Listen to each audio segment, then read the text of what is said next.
Looks like we're going to get Mitch Keller on the mound today for the Pittsburgh Pirates with a 4.90 ERA.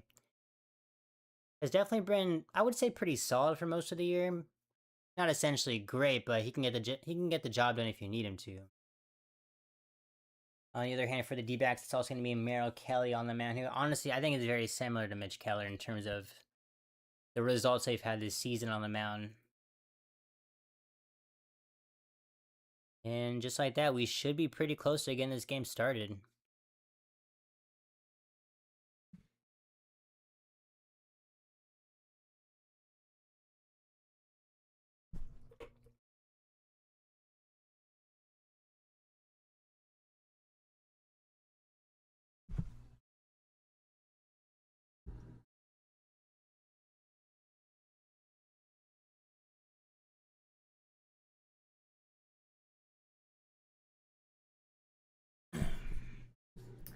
Alright, looks like it's going to be Corbin Carroll, who will be leading off for the Diamondbacks once again, as they recently moved him to the leadoff spot.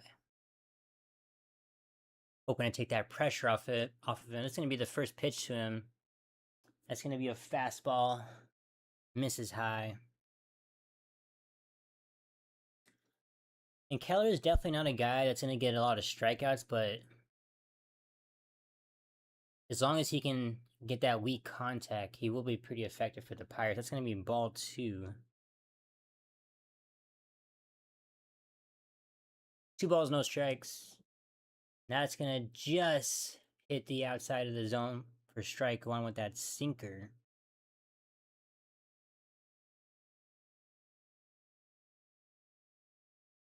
Two balls, 1 strike. That's going to be a fly ball to left field. Corbin Carroll just gets a bit under it. That's going to head to the left fielder Reynolds. That's going to be out number 1.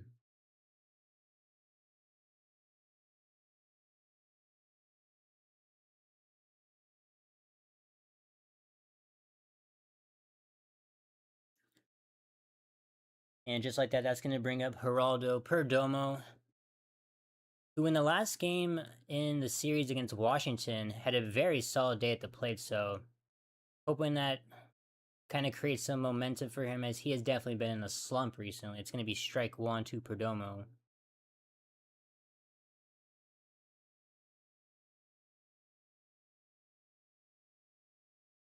And that's going to miss upstairs and outside for ball 1.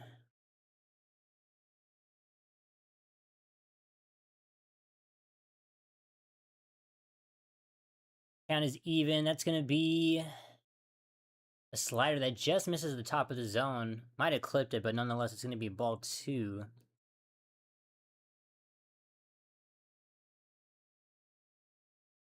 Two balls, 1 strike. That cutter's going to miss very much inside. Almost hits Perdomo. He has to dodge out of the way for ball 3.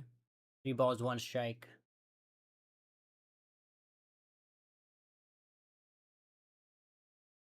Here's a 3-1 pitch. And that's going to be popped up. That was a great pitch to hit, but Perdomo misses it. That's going to go to the center fielder, Magnum. Magnum? I want to say Mangum, but the broadcaster just said Mangum. And that's going to be out number 2, just like that. As once again, that was a very solid pitch that Perdomo could have done something with, but unfortunately, it's a lazy fly ball to center. That's going to bring in Gabriel Moreno, who I've been talking about so much recently at the plate. He has just been top notch. Here's the first pitch. That's going to be a first pitch strike on the high fastball.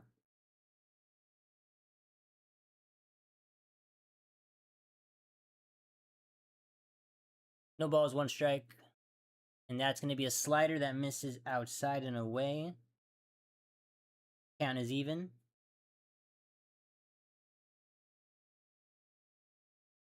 One ball, 1 strike. And that's going to be a low fastball for ball 2.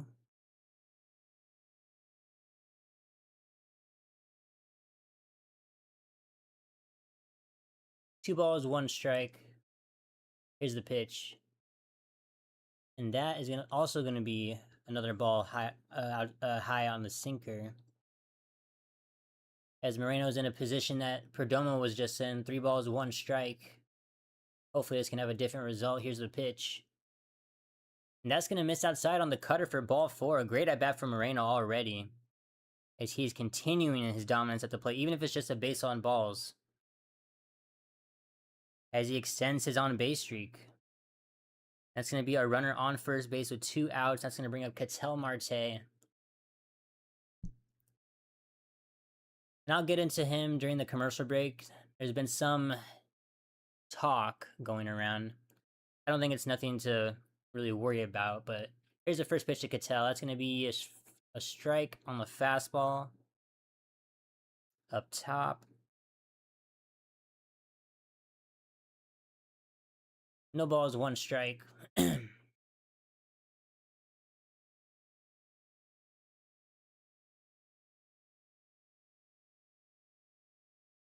That's going to be fouled away out of play for strike number 2. And Ketel's going to call time, as he's going to have to battle a little bit.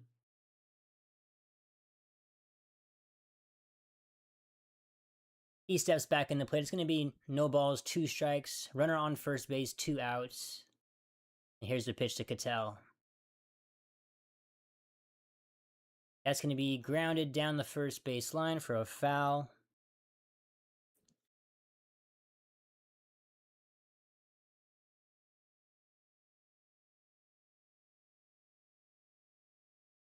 And Ketel Marte did have a 2-run home run in the cleanup spot in the last game of the series against the Nationals, so maybe this will be his new spot. That's going to be driven to right field, but got in front of that by a lot. That's going to go way foul.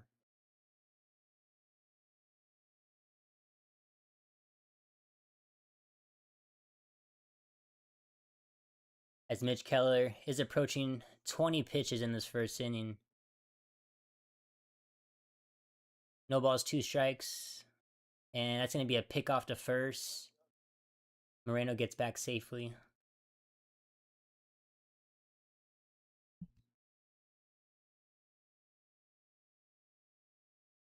No balls, 2 strikes.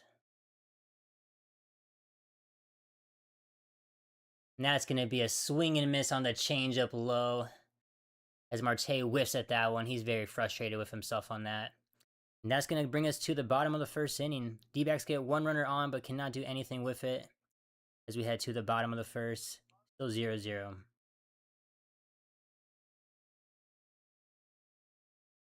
And what I wanted to talk about with Ketel Marte, apparently, I don't know if it was yesterday. I think it was yesterday.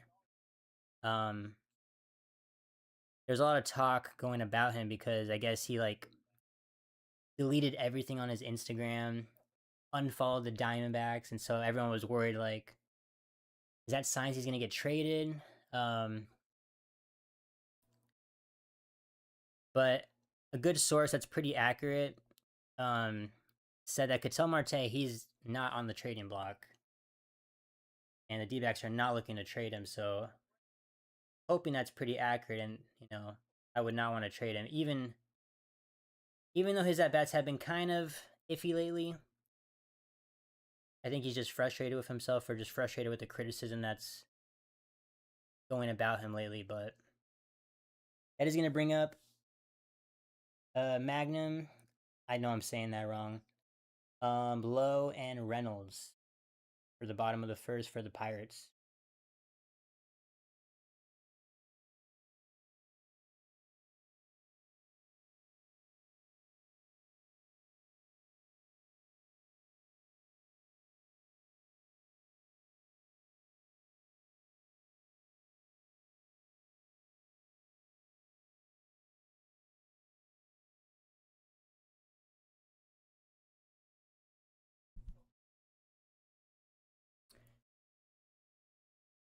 And let's take a look at Merrill Kelly. He's 8-8 on the year with a 5.12 ERA. He's definitely been more solid as of late, but still a pitcher that hasn't been as consistent as he would like, I think. And that's going to bring up Mangum. He's going to swing at a first pitch, and that's just going to get foul. That's a loud foul right there. Is that straightened out a little bit? That was going to be a first pitch solo shot, so that got a bit scary, I'm not going to lie. He ripped that one.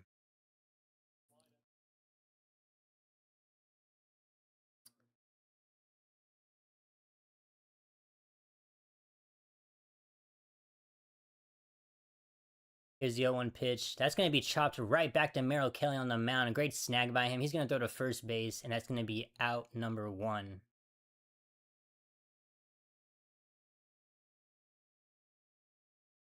That's going to bring up Brandon Lowe, who is tearing it up at the plate in terms of home runs. He has been mashing this season, so...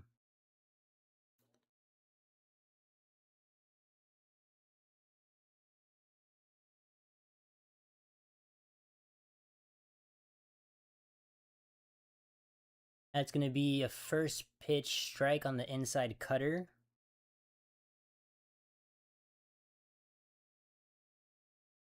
Brandon Lowe, yeah, once again, 21 home runs on the year, so... And he's 5 for 9 against the D-backs this season, as he had a pretty nice display of hitting when the Pirates came to Arizona the last time. It's going to be a swing and miss on the changeup, though. He is down 0-2 in the count.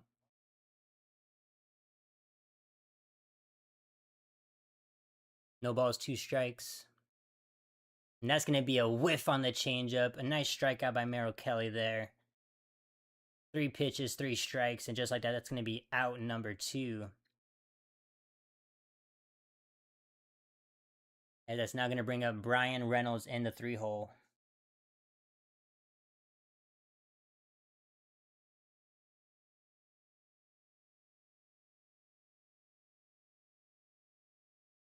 Here's the first pitch to Reynolds.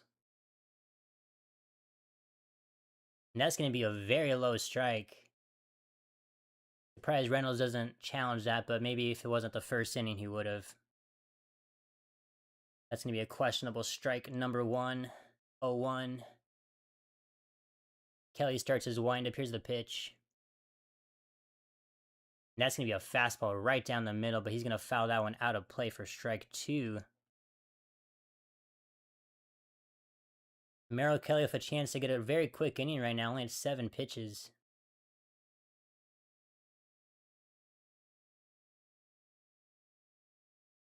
And the Pirates, I don't think their lineup is as dangerous as the Nationals, the last series the D-backs just got done playing, but they still have some streaky hitters that, when they get on a roll, they can definitely do some damage.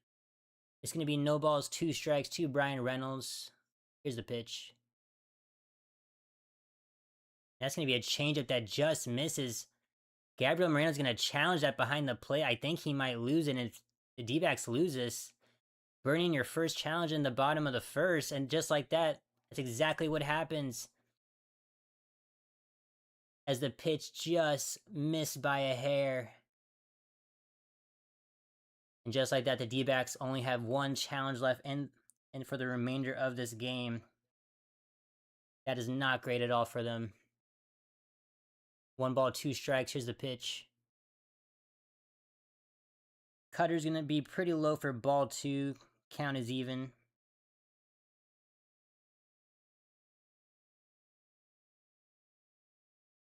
And Gabriel Moreno, he's usually pretty good at those challenges, but not a great decision there.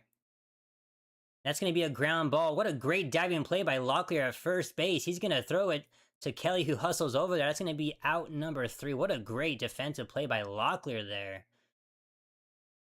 Who I don't believe is really known for his defense, but he gets dirty on that one. That's going to bring us to the top of the second.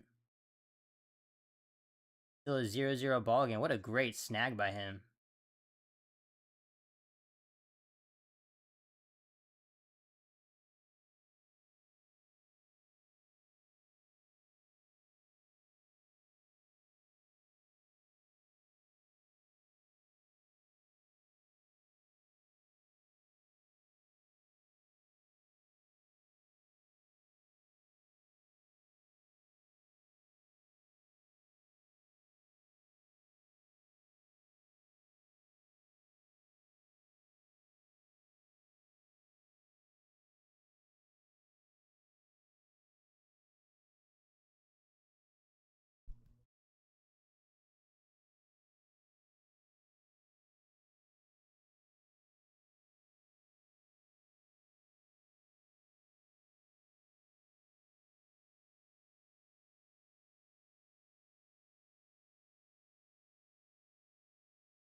And just like that, that's going to bring up Max Kepler, Tyler Locklear, and Adrian Del Castillo.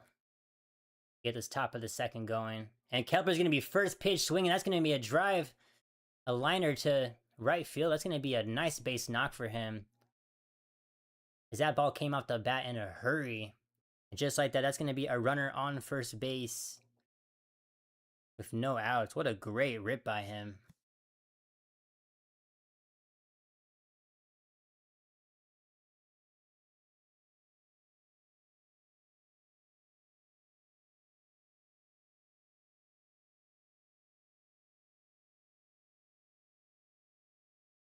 $110 mph off the bat. Wow. And here comes Tyler Locklear, who had a great play at first base to end the bottom of the first. That's going to be a ball to start the off the bat.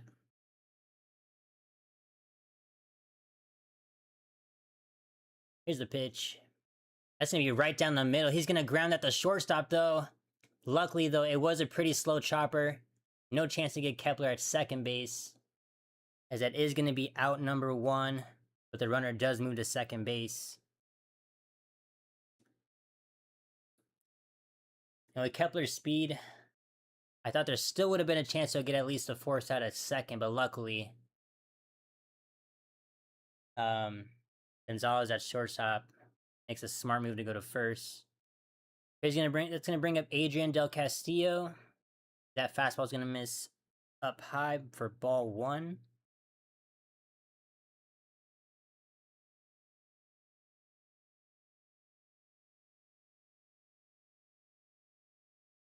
One ball, no strikes to Castillo.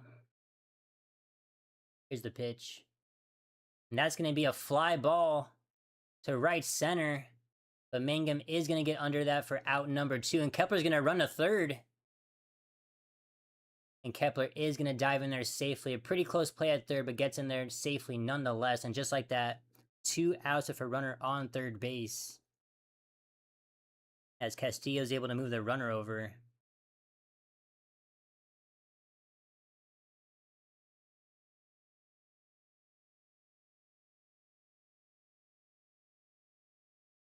Not a bad throw from the center fielder, but a little offline. That's going to bring up Eldemaro Vargas in the 8th hole. Here's the first pitch. That's going to be a fastball right down the middle for strike one. And if Mitch Keller can get out of this inning, be a much better inning pitch count wise. No balls, one strike. Here's the pitch. That's going to be chopped to the third baseman. He's going to get that one easily, throwing the first base. And just like that, Gonzalez ends the inning on the ground ball out. That's going to bring us to the bottom of the second, as the D-backs get a runner to third base, but cannot score him, unfortunately. Going to be 0-0 heading to the bottom of the second.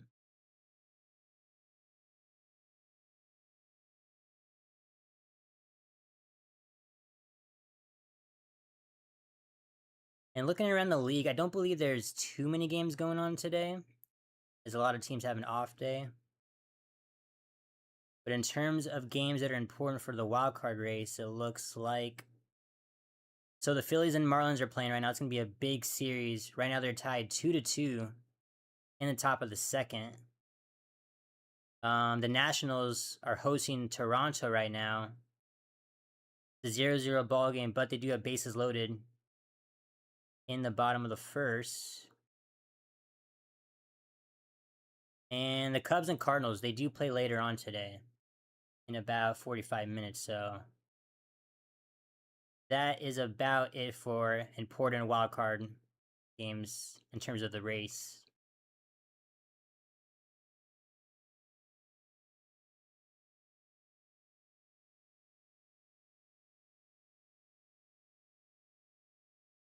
And for the Pirates, for the bottom of the second, that is going to bring up Valdez, Ryan O'Hearn, and Nick Gonzalez.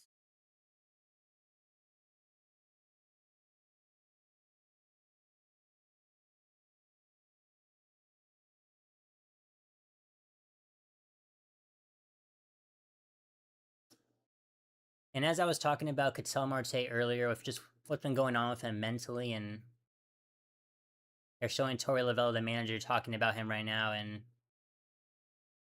I think it really just comes down to Ketel Marte just wants to be the best ball player every single day that he can be, and so I think he's just frustrated with himself. I don't really think it's that deep. And that's going to be a first pitch strike to Valdez as he fouls that one away.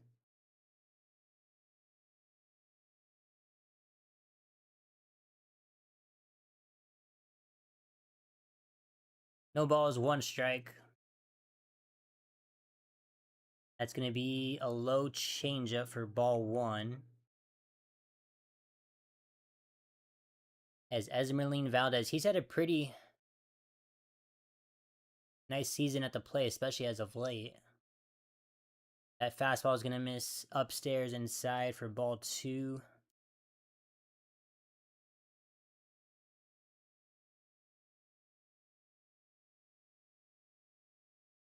Two balls, one strike. And that changeup is going to miss inside as well for ball three.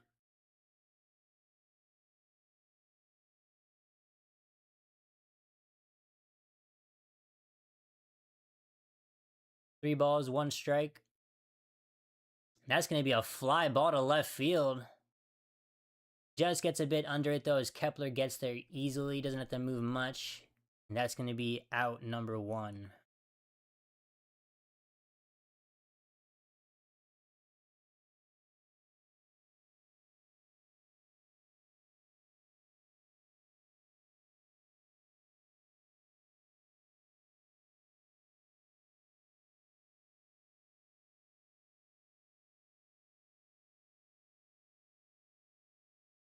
That's going to bring up Ryan O'Hearn. And to start the season, he was very hot at the plate. He's still definitely been quality batter, just not as good as when he first started the season. Here's the first pitch. And that curveball is just going to miss outside. O'Hearn, 279 average, 17 home runs, 68 RBIs. And that cutter's going to miss upstairs for ball two.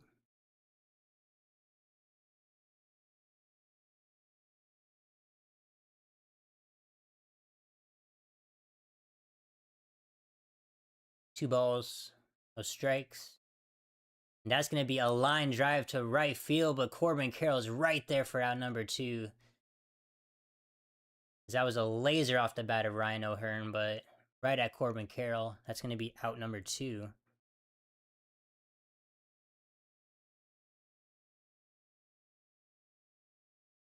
And that's going to bring up Nick Gonzalez.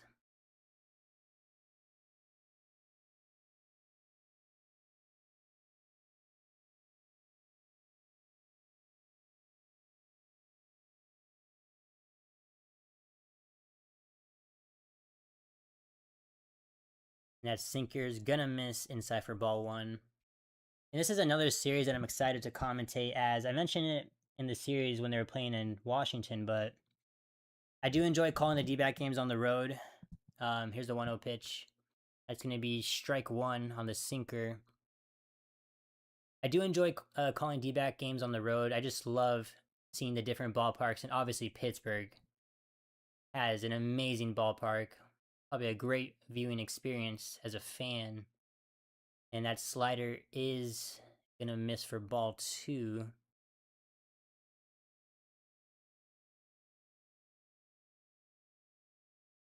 Two balls, 1 strike to Gonzalez. Here's the pitch. And that's going to be a ground ball that just gets past Ketel Marte in the center field, as that was hit hard off the bat. And that's going to be the first hit for the Pirates, as they have a runner on first base with 2 outs. And that's going to bring up the other Gonzalez in this lineup. Spells his name a little bit differently at the end, but nonetheless, I believe it's Jacob Gonzalez, as I think he got traded recently, right, from the White Sox. And that's going to be a strike 1 on the cutter.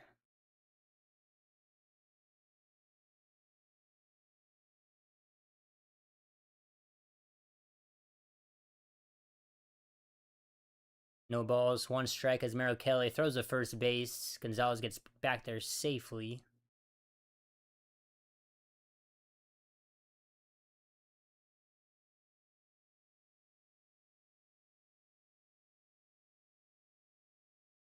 No balls, 1 strike. Kelly sets. Here's the pitch. That's going to be popped out of play. Count is even at 1-1.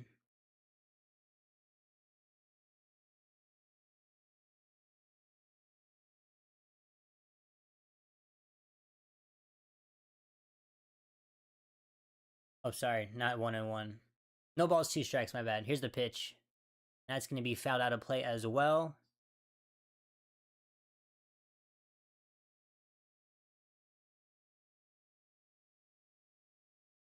And Callahan, the first baseman for the Pirates, is going to be on deck, the left-handed hitter.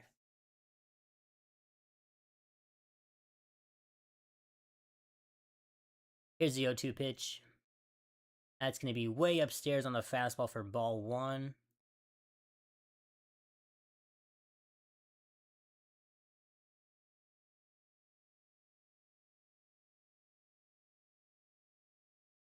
One ball, 2 strikes. And the runner was in motion on that, but Gonzalez fouls that one back. As we'll do it again.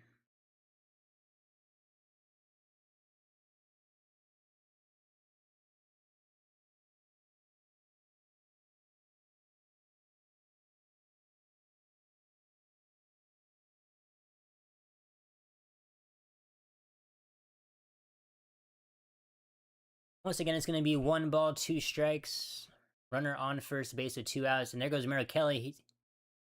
He makes a quick move to first base once again. And Gonzalez gets back there safely. That was a very quick move. Not the best throw, as it's a 1-hopper to Locklear. And he wasn't even able to corral that pretty cleanly, but once again, 1 ball, 2 strikes. Here's the pitch.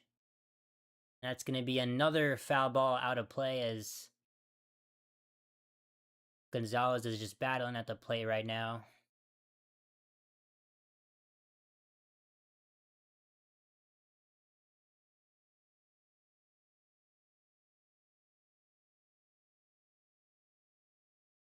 Here's the pitch.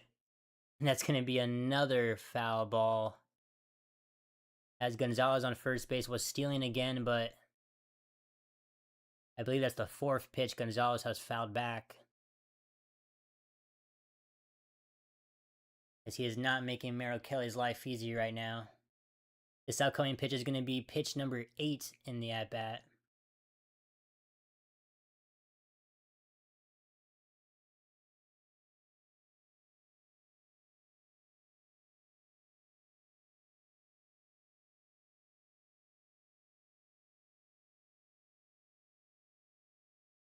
One ball, 2 strikes. Here's the pitch. That's going to be a swing and a miss this time on the high fastball that was just a tad inside on the corner. That's going to be strike number 3 for out number 3. As we head to the top of the third inning, Pirates not able to do anything with a runner on first. Still a 0-0 ball game.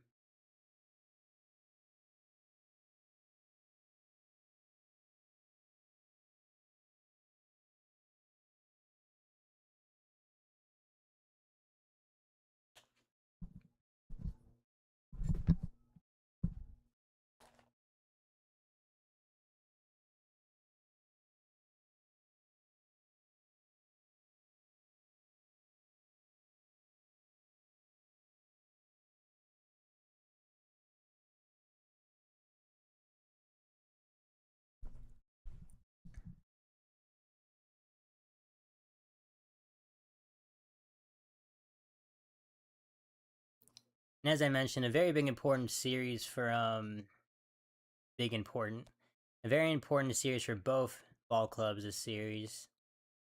As the Diamondbacks are still holding that third spot, but as of right now, the Pirates are 1 game back. The Washington Nationals, who are playing right now, are 1 game back. St. Louis, who plays in a little bit, they're 1.5 game back. Marlins 3 games back, so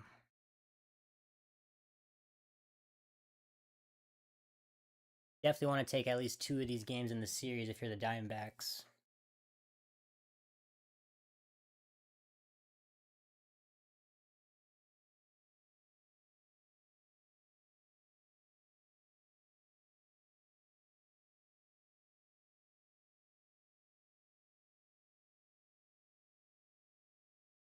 And that is going to bring up Ryan Waldschmidt in center field in the 9th spot. And then we'll go to the top of the lineup with Corbin Carroll and Perdomo.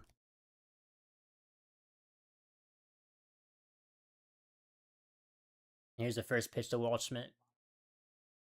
That's going to be a slider outside. Goes all the way back to the backstop for ball 1.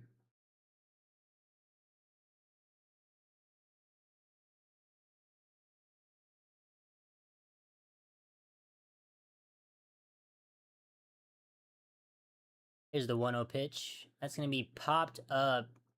Out of play, though, behind, though. 1 ball, 1 strike.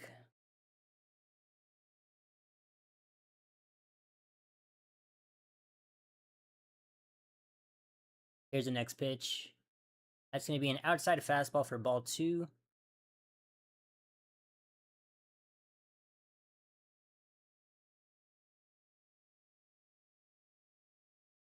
Here's a 2-1 pitch. That slider is going to be in the dirt for ball 3. And if Waldschmidt can find a way to get on base with the top of the order coming up, great opportunity for the D-backs. Here's a 3-1 pitch. That's going to be right down the middle and rip the center field, but right to Magnum in center field. As that was a shot off the bat, but when it's right at the center fielder, not much you can do with that. And that's going to be out number 1. It's going to bring up Corbin Carroll once again. He flew out in his first at-bat. And that first pitch is going to be ball 1 on the sinker. It's a little bit outside.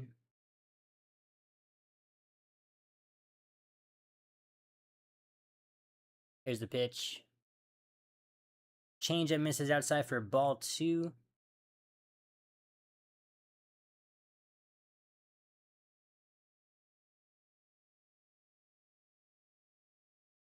2 balls, no strikes. That slider is just going to clip the bottom of the zone. Great pitch by Mitch Keller there.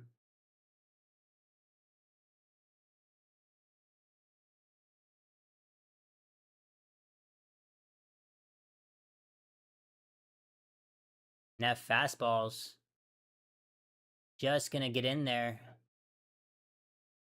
Inside and high.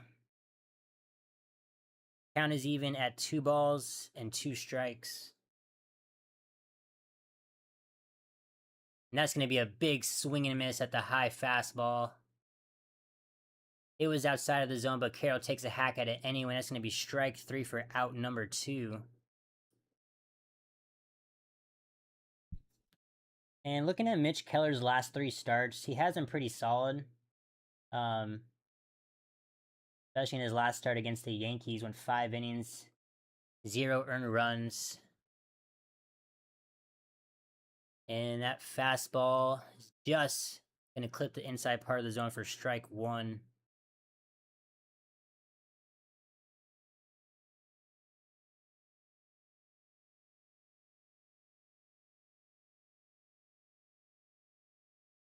No balls, 1 strike to Perdomo.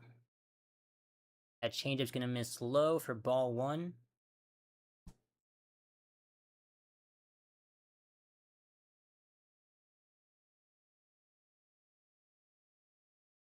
Count is even. Here's the pitch. And that curveball is going to miss inside for ball 2.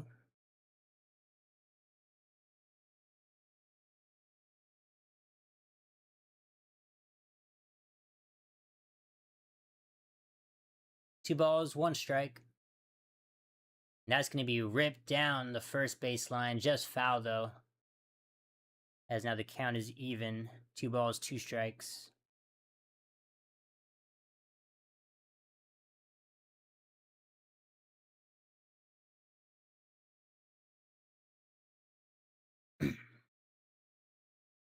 Here's the pitch. As that changeup's going to miss low and away for ball 3. The count is now full. Gabriel Moreno awaiting on deck. Full count, big pitch by Mitch Keller. And that's going to be popped up. And Reynolds is going to get under it very easily. And Mitch Keller has looked very solid so far. That's going to be out number 3 as we head to the bottom of the 3rd. Both teams with just 1 hit apiece. Still a 0-0 ball game.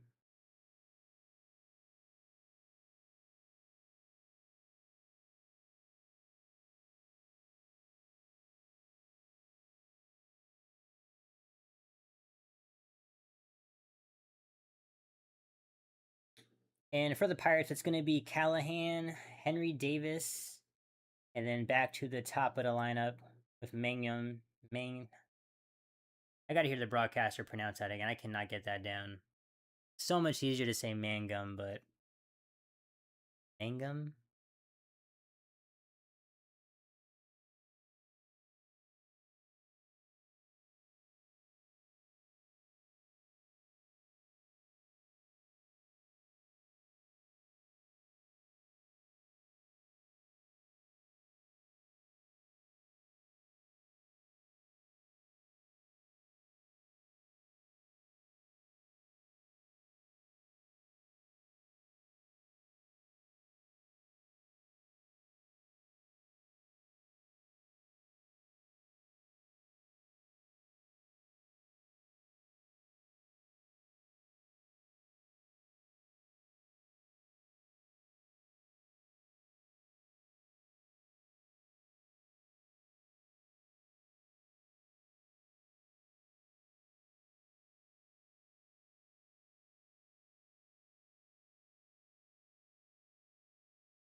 As so far both pitchers have looked very solid so far on the mound, so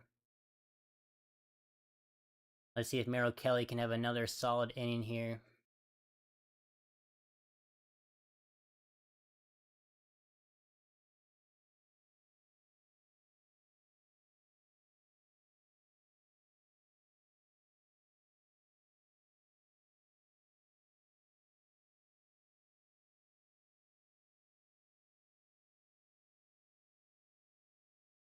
And as I mentioned, that is going to bring up Callahan to start off the bottom of the third. Here's the first pitch.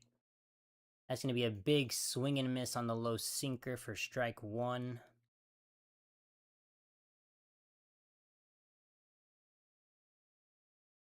No balls, one strike. Here's the pitch from Kelly. Another swing and miss on a low changeup this time. No balls and two strikes.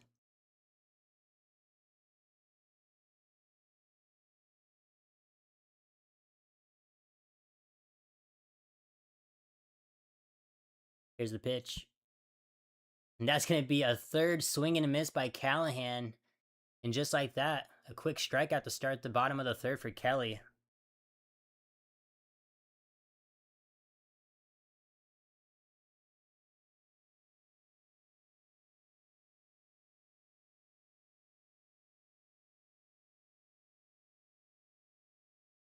That's going to bring up Henry Davis behind the dish in the ninth hole. That's going to be a first pitch rip, but gets out of play.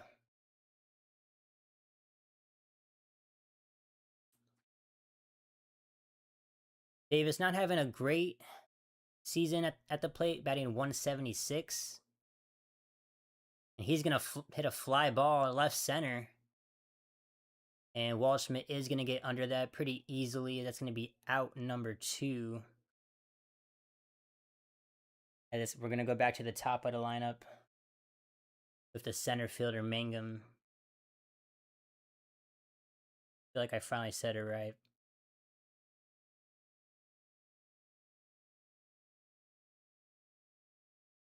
I love Mangum's walk-up music. And it's the same that Charlie Blackmon used to use, Your Love. Here's the first pitch. That's going to be changeup that misses low.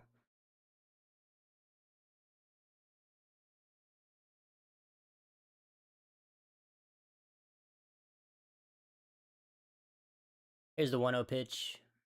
A great curveball right down the middle, but Mangum cannot pull the trigger for strike 1.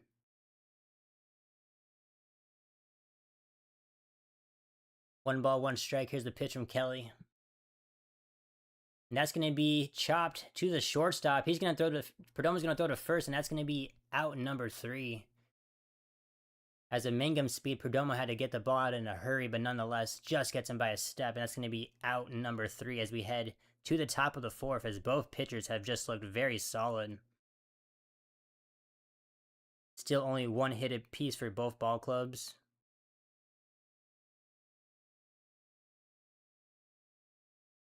As these have been very quick innings as they're already in the 4th inning.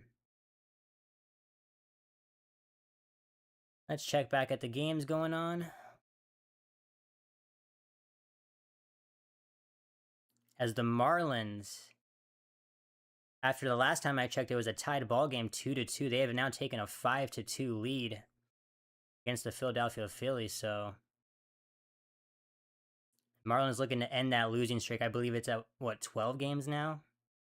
As they have just completely fallen off recently. Nationals have taken a 1-0 lead against Toronto.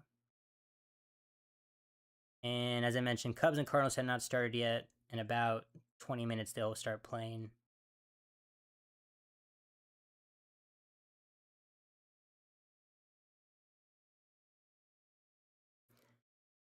As I'm not really sure what's been going on with the Marlins. I don't know if it's their pitching, because their lineup is pretty solid, in my opinion.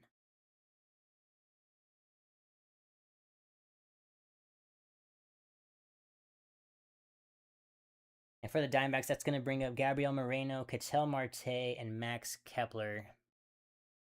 Get the top of the 4th going.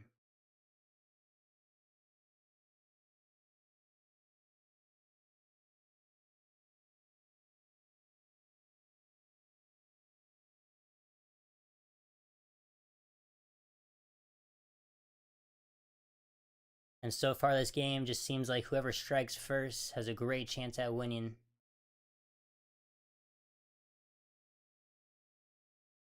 As both ball clubs have just not had an answer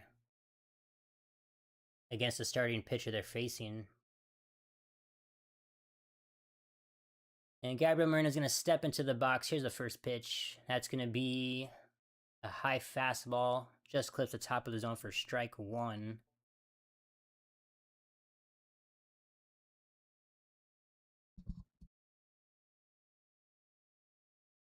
And a sweeper that's also going to land in the strike zone. That's going to be strike two, as Moreno's going to have to battle early.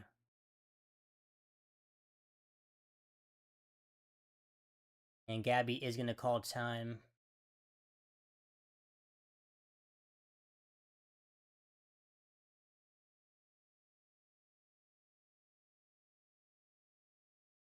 No balls, 2 strikes.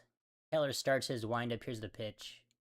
That's going to miss high and inside for ball one.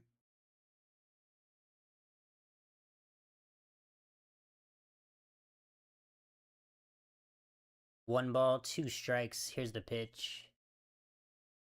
And Gabby is going to foul that one to the backstop.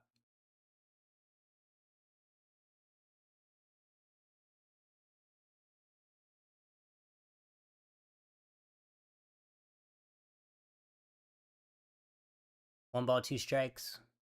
Ooh, almost hits Gabriel Moreno as it just curved away from him at the last moment. It's going to be ball 2. Count is now even.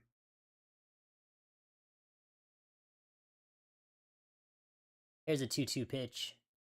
And that's going to be grounded to Gonzalez at third baseman. He's going to make a strong throw to first. And just like that, it's going to be out number 1.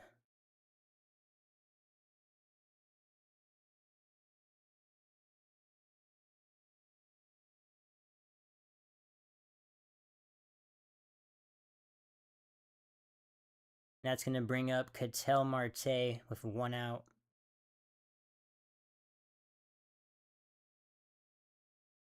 That's going to be a first pitch foul down the first baseline.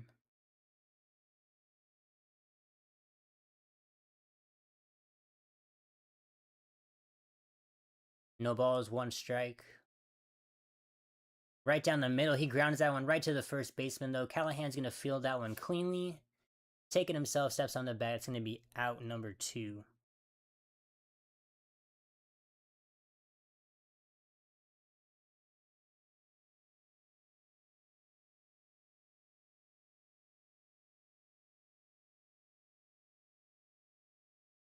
As right now, Keller, unless something can happen with Kepler right now, looking to have another solid inning.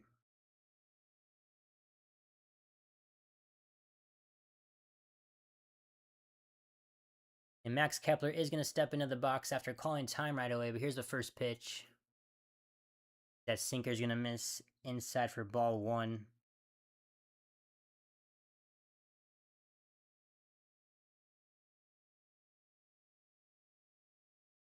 One ball, no strikes.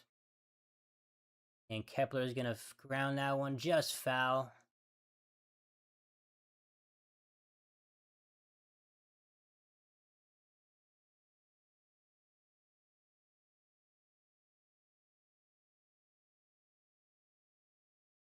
One ball, 1 strike. That's going to be called a strike. Looks like it might have just been inside, but Kepler does not want to burn that last challenge. Very smart. Not worth it. 1 ball, 2 strikes to Kepler. And that's going to be lined to right center, just over the head of the second baseman. And that's going to be a 2-out base knock, as Kepler is now 2 for 2. Great day at the plate so far for Max Kepler,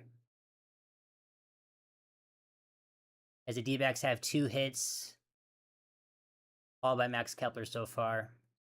It's going to be a runner on first base with 2 outs. That's going to bring up Tyler Locklear. Here's the first pitch. That's going to be a sinker well inside for ball 1.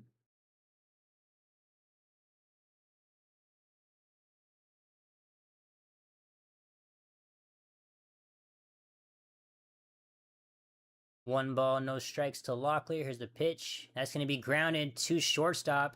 He's going to make a quick throw to second, and just like that, That's a quick end to the bottom of the 4th inning. As D-backs get another runner on base, but can't manage to do much of it. And just like that, we're going to head to the bottom of the 4th. Still a 0-0 ball game. As I mentioned, it's just looking like who's going to strike first.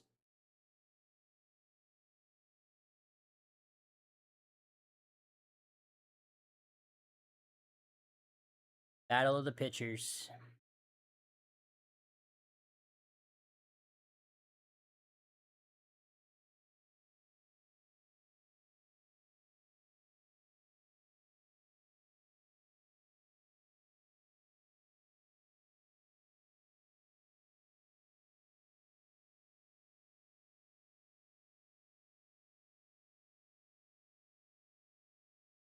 And I believe for the Pirates in the bottom of the 4th, that's going to bring up Brandon Lowe, Brian Reynolds, and Valdez in the cleanup spot for the bottom of the 4th.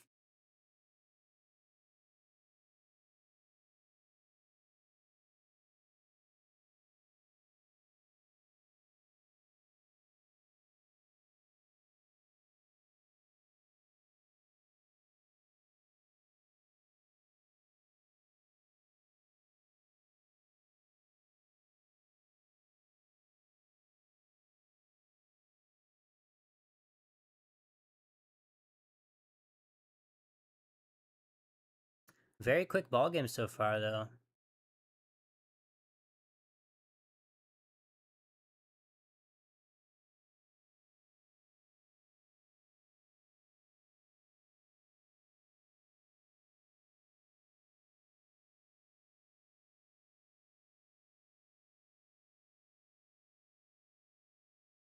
And I do keep forgetting about that. Even with Max Kepler having a great game today, and whenever he does have a great game, I do have to keep in mind that he's not going to be available for the postseason due to the suspension. But so even with Max Kepler hitting great right now, still have to think about that in terms of the trade deadline. And Brandon Lowe took a first pitch ball, then fouls that one off. It's going to be 1 ball and 1 strike.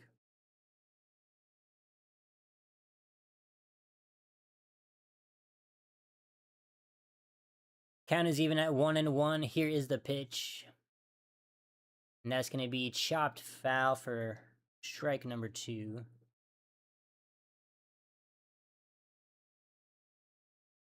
Brandon Lowe, he's 0 for 1. He struck out in the first inning.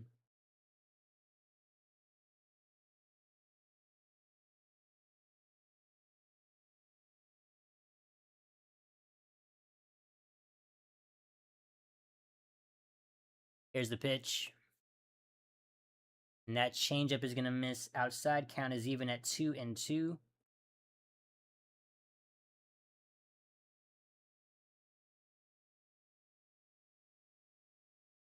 Two balls, 2 strikes. Kelly starts his windup. Here's the pitch. That's going to be a fastball, misses high and away. It's going to be a full count now.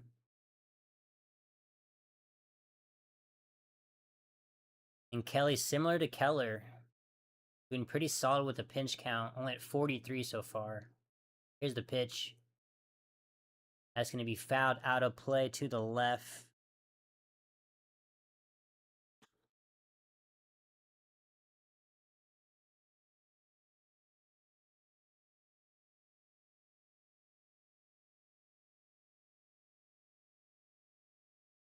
Once again, full count. Here's the pitch. Another ball that's going to be fouled into the net.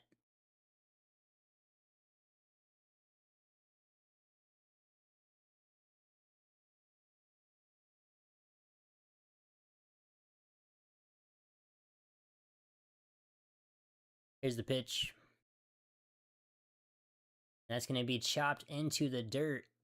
As another foul ball. This upcoming pitch will be pitch number 9 in the at-bat.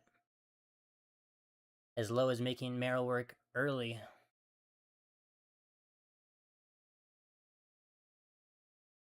Pitch number 9. Full count. Here's the pitch. And that's going to be a swing and a miss on the low changeup.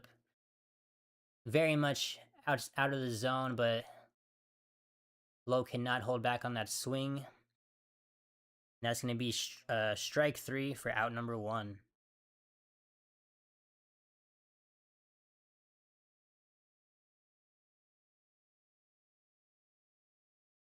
That's going to bring up Brian Reynolds in the 3-hole. Here's the pitch. That's going to be fouled down the first base line.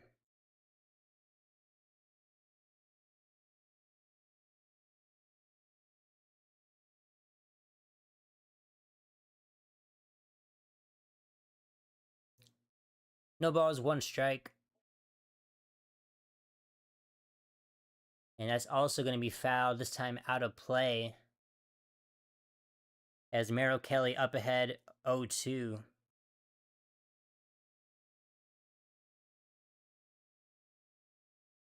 As Kelly looking to make this at-bat a much quicker one than the one against Brandon Lowe. Here's the 0-2 pitch. And that's going to be strike 3 as that cutter clips the bottom of the zone. As Reynolds caught looking on that one. That's going to be strike 3 for out number 2. What a great pitch by Merrill Kelly.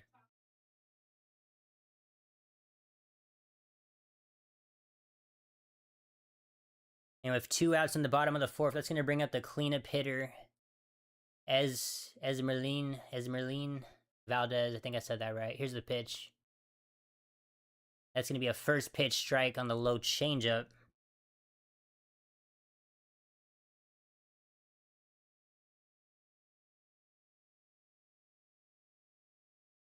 No balls, 1 strike.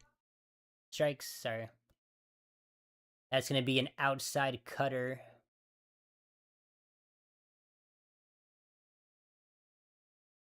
Count is even at 1-1.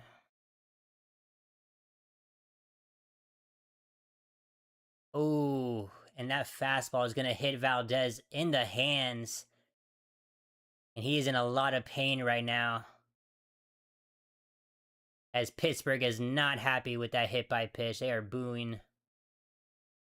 As the trainer's going to have to come out and make sure he's okay. As that fastball may have just got him on the knuckles. Not sure which hand, but he is in a lot of pain.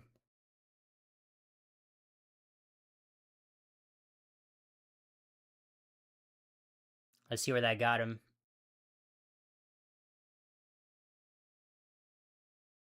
Oh. Actually, that actually hit him in the wrist. Not even on the hand like I thought.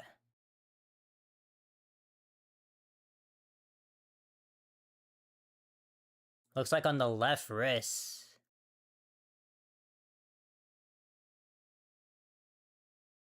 And it looks like Valdez is actually going to come out of this game. It's very unfortunate for Pittsburgh, as he has been a very hot hitter as of late.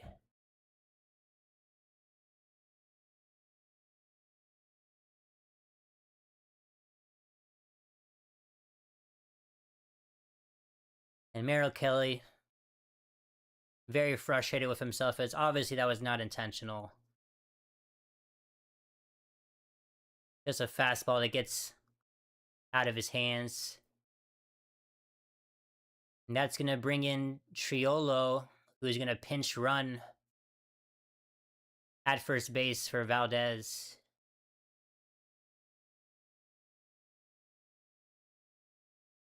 I'm not sure if Triolo is an outfielder, so maybe this is just a pinch runner.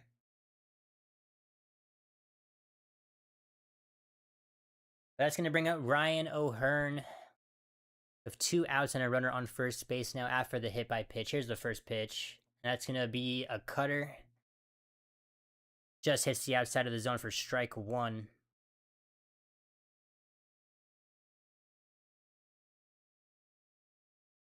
As I hope Valdez is okay. That looked pretty painful.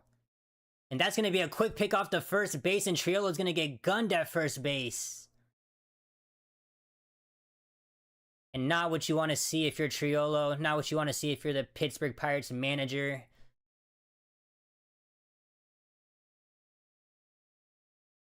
As you put in Triolo to take over for Valdez. And Triolo just caught off balance as he was leaning to his right. As Merrill Kelly starts making the pickoff move, and just like that, it's going to be out number 3 as we head to the top of the 5th inning. A great pickoff move by Merrill Kelly there. As this will still be a 0-0 ball game.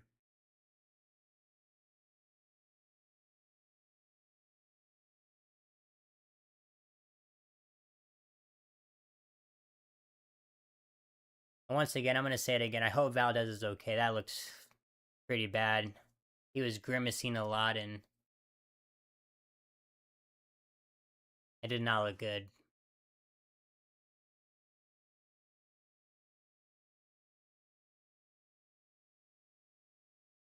But just like that, that's going to bring us to the top of the 5th. As I believe Adrian Del Castillo, Eldemaro Vargas, and Ryan Walschmidt will be the hitters in the top of the 5th.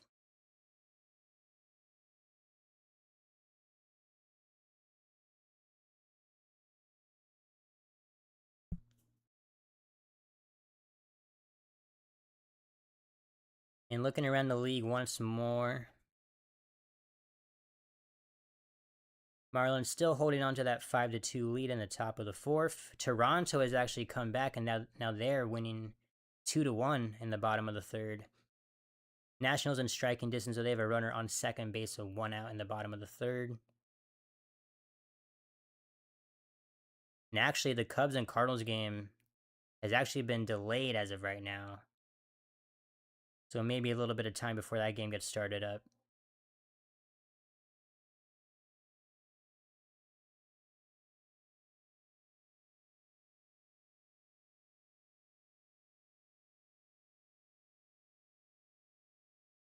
And as I mentioned, that is going to bring up Adrian Del Castillo.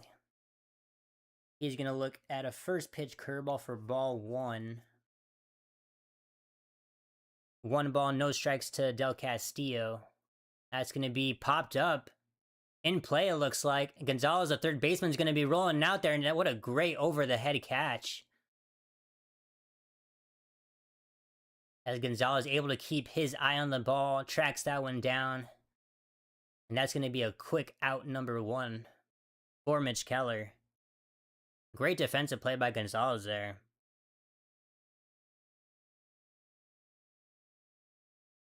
Here comes Eldemaro Vargas with 1 out. As that fastball is going to be in the dirt for ball 1. And it looks like Triolo is going to move to shortstop. Callahan from first base to right field to take over for Valdez, and Jacob Gonzalez is going to move to first base from shortstop. So a lot of defensive changes. That's going to be a chopper to Triolo. He's going to field that one cleanly, throw on the first, and that's going to be out number 2. And just like that, a quick 2 outs for the Diamondbacks. As that's going to bring up Ryan Walschmidt.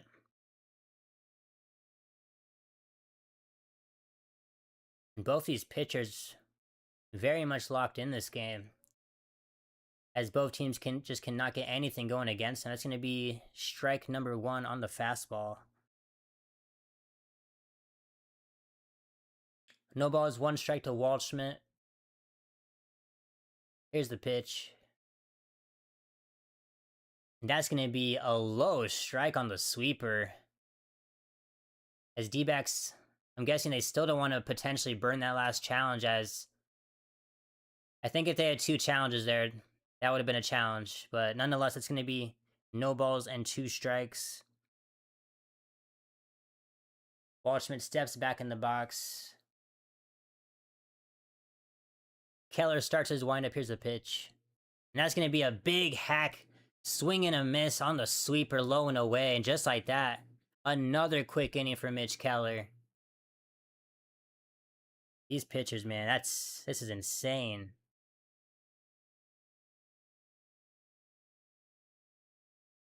As we head to the bottom of the 5th inning, just like that. 0-0 still. And I guess I shouldn't be surprised. It's very important to look at the recent starts for these pitchers. I did bring up Mitch Keller's earlier. Bring it up earlier.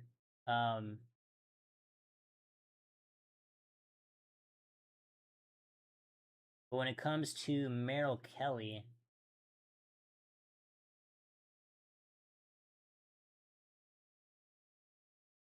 Merrill Kelly, oh my.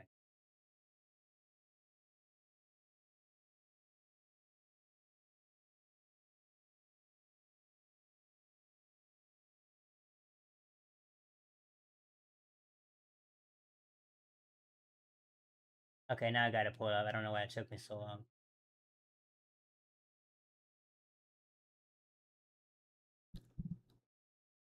I mean, in the last start versus the Athletics, he went 5 innings, gave up 2 earned runs. Before that, went 5 innings, gave up 1 earned run to the St. Louis Cardinals. So similar to Mitch Keller, very quality starts as of late.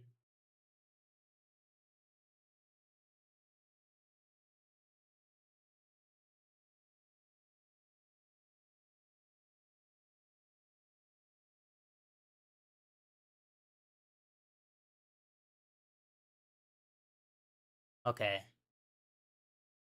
that was kind of weird. We're out of the commercial break and they're talking about how a trainer had to come out and talk to Merrill Kelly. As I'm hoping the cramps are not acting up for him. That's definitely been an issue in the past. Looks like he's going to be okay and going to be able to stay on the mound, but with how well he's been pitching, definitely not someone you want to see.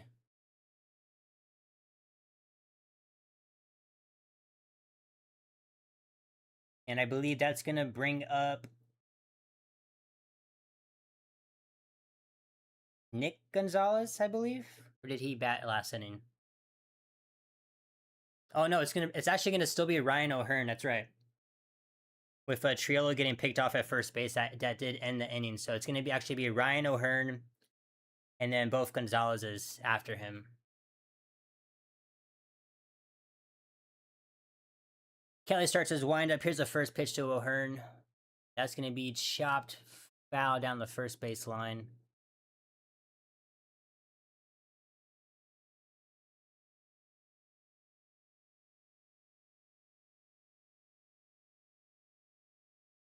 No balls, 1 strike.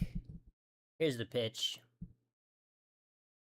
That's going to be a low changeup for ball 1.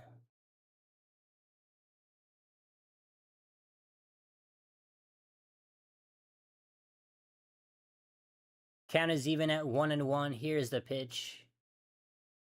As that's going to be popped up. Looks like it is going to stay in play. And Tyler Locklear at first base is going to get under it for out number 1. And that's going to bring up Nick Gonzalez in the 6th hole.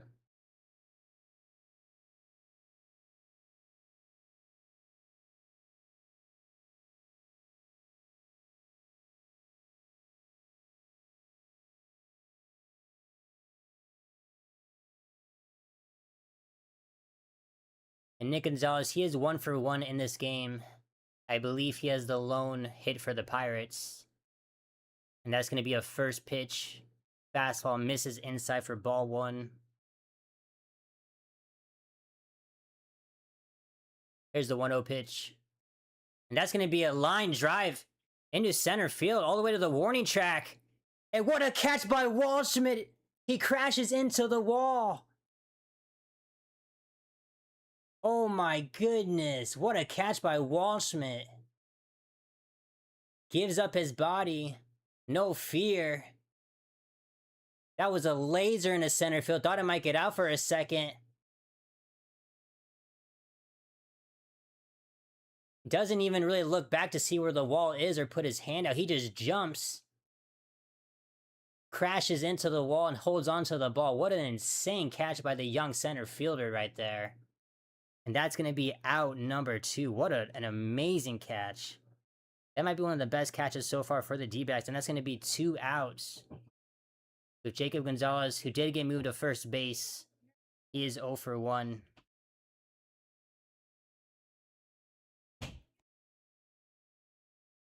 One ball, no strikes. And that's going to be lined into first base.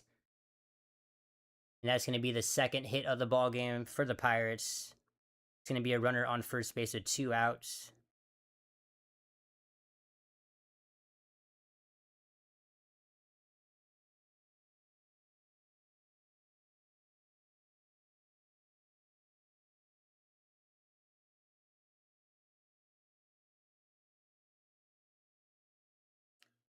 That's going to bring up Callahan with a runner on first and 2 outs. That's going to be a big swing and miss. In his first at bat, swung at 3 straight pitches, and it looks like that will continue. That's going to be strike number 1 as he misses on the low changeup.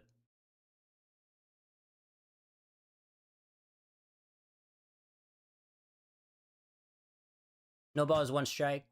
That's going to miss for ball 1 as Callahan takes that one.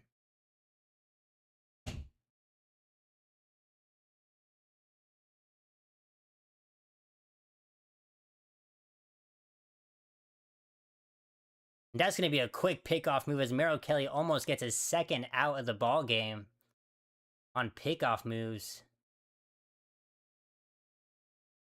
As they're not going to challenge it. This time Gonzalez does get back there safely. Count is even at 1 ball, 1 strike.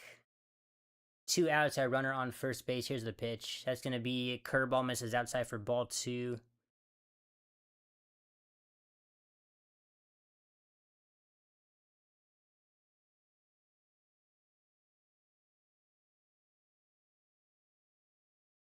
Two balls, 1 strike. 2 outs, runner on first. Here's the pitch. That's going to be a swing and a miss. Gonzalez on the move to second base, and he's just going to get in there safely. It's not a bad throw by Gabriel Moreno, but Gonzalez gets a nice jump, and he's able to get in there safely, as it's now going to be a runner on second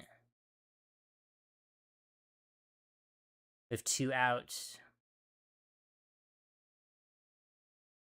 I believe that was a strike, though, on the pitch. It's going to be a 2-2 count with a runner in scoring position, 2 outs. Big pitch. That's going to be outside. Now going to be a full count.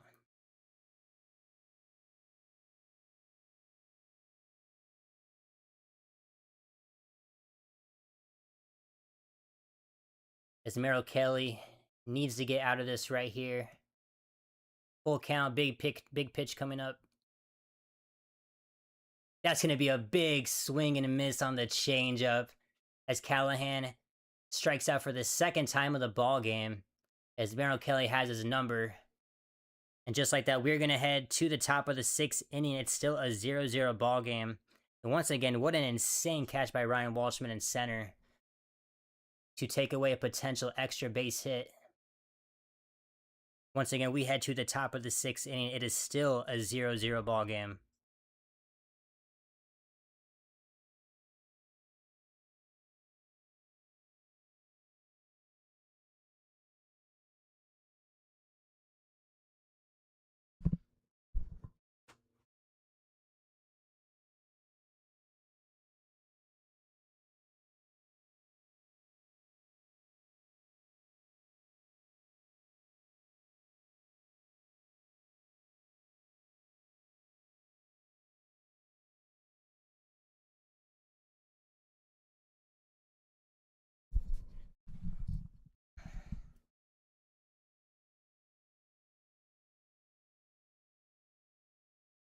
And Merrill Kelly able to strand the runner at second base, but that was definitely the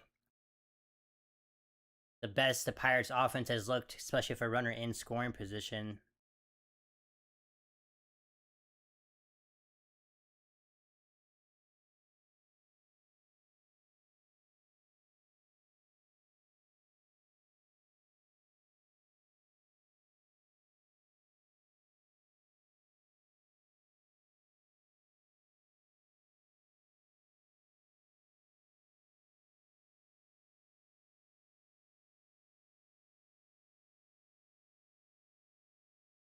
And looking around the league and games that I've been mentioning, nothing has really changed. I will give updates, so if there are any lead changes or any more runs driven in. That's going to be a first pitch swing by Corbin Carroll. He's going to lace that into center field. And just like that, it's going to be a runner on first base with no outs. As he's able to poke that one into center. Great swing right there.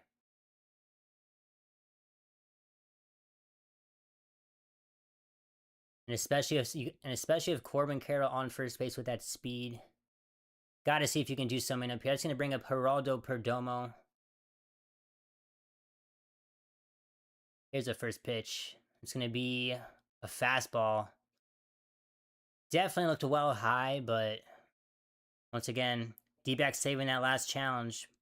Probably for the later portion of the game. I think in that third game in the National Series, they learned their lesson from that. Here's the 0-1 pitch. That's going to be in there for strike 2 on the slider.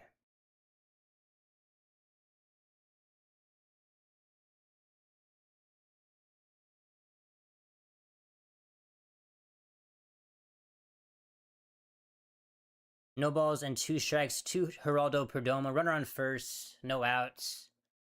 That's going to miss low and inside on the changeup.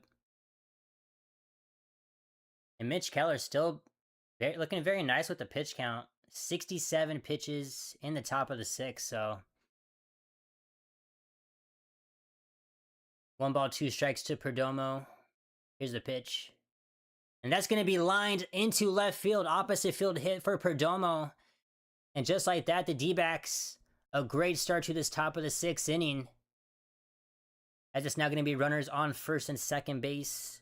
And still no outs.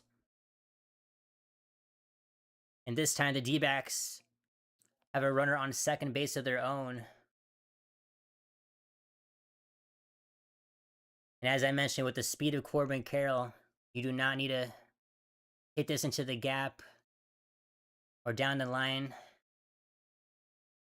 If Carroll gets a great jump, you never know. And Gabby's going to swing at the first pitch. He's going to foul that one back for strike 1.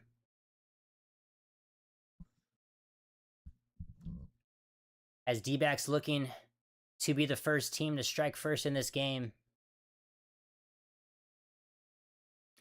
Gabriel Moreno, he's 0 for 1. He walked in the first inning. No balls, 1 strike. And Gabby is going to call time.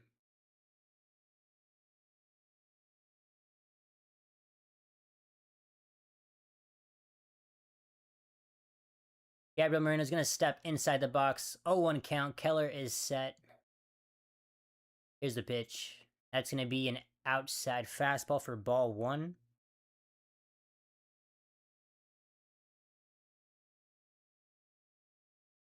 And Keller has just reached 70 pitches in this ball game. As D-backs looking to make him work this inning. 1 ball, 1 strike to Gabby. Here's the pitch. That's going to be a high sweeper for ball 2. And Ketel Marte is the batter in the on-deck circle. As this has absolutely been the best opportunity. I mean, I know they had a runner on third base early on, but this is another great opportunity for the D-backs. That's going to be a low sinker, but Henry Davis is going to challenge that one. He may win this one, as I think it may have clipped it. Let's see, though. It's just going to clip the bottom of the zone. That's a great challenge by Henry Davis behind the dish. And that's going to reverse the count. It's now going to be 2 balls and 2 strikes.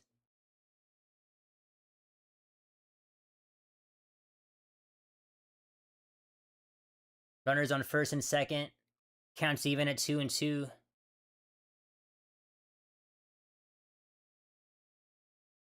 And Gabby. Oh, okay. So that first timeout called, that was actually Henry Davis. I was about to say, how is Moreno calling a second timeout? But that makes sense now. Gabriel Moreno steps back in the box. 2 balls, 2 strikes. Runners on first and second. No outs. Keller sets. Here's the pitch. And that's going to be a slider low and away. But Henry Davis is going to challenge this one once more. And he's going to win a second time, I think. And that is a great challenge by Henry Davis. That is a great challenge. As he's going to win that one. As that's now going to be strike 3 and out number 1.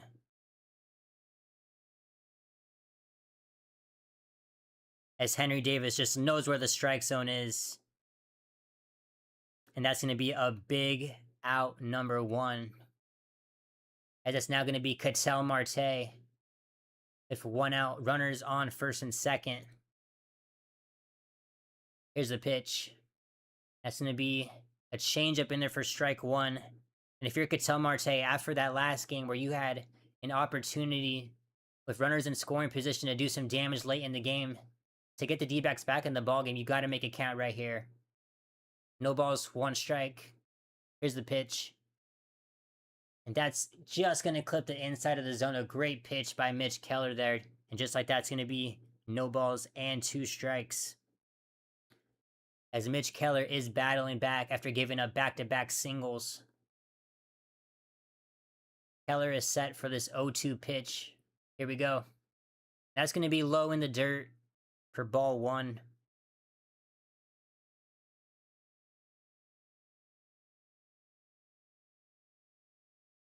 And it looks like Max Kepler will be awaiting on deck. 1 ball, 2 strikes. Keller is set. Here's the pitch. Great sweeper right there, but I just a little bit outside for ball 2. Great take by Ketel Marte there.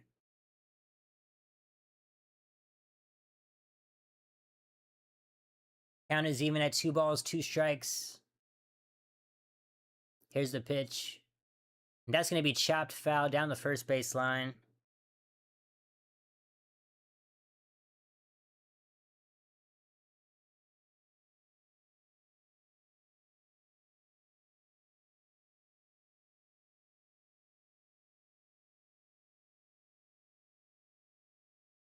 And once again, 2 balls, 2 strikes to Ketel Marte. Keller sets. Here's the pitch. That's going to be fouled out of play as that fastball was right down the middle. As Ketel Marte wishes he had that one back. That was a great pitch to hit.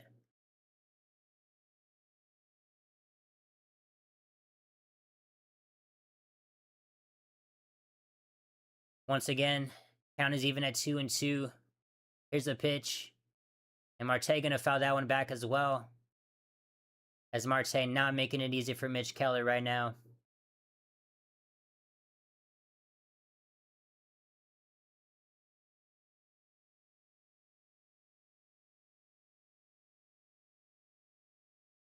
Two balls, 2 strikes to Ketel Marte. Here's the pitch.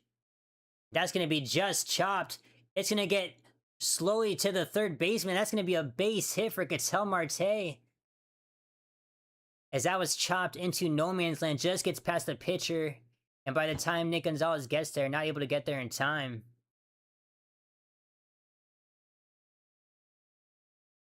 And what a great at-bat for Ketel Marte there. Makes Mitch Keller work and still manages to get on base.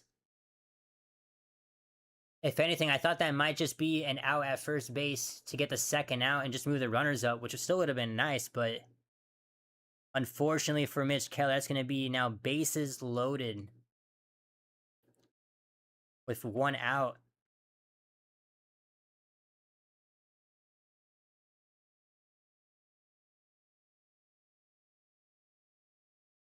That's going to bring out the Pirates manager, and it looks like he's just going to have a talk with Mitch Keller. He's going to leave him in the game.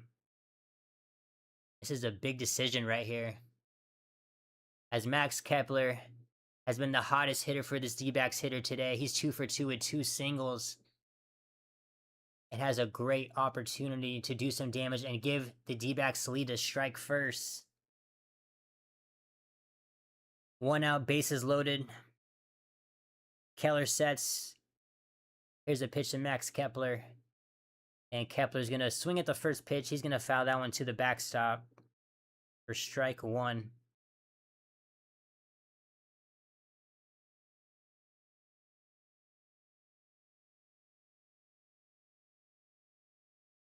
No balls. 1 strike, bases loaded. Big at bat here. Here's the pitch. And that's going to be grounded past the first baseman. He dives for it, but it gets past him all the way to the corner. Carroll scores easily. Perdomo's jogging right behind him. And just like that, the D-backs strike first as Max Kepler is 3 for 3.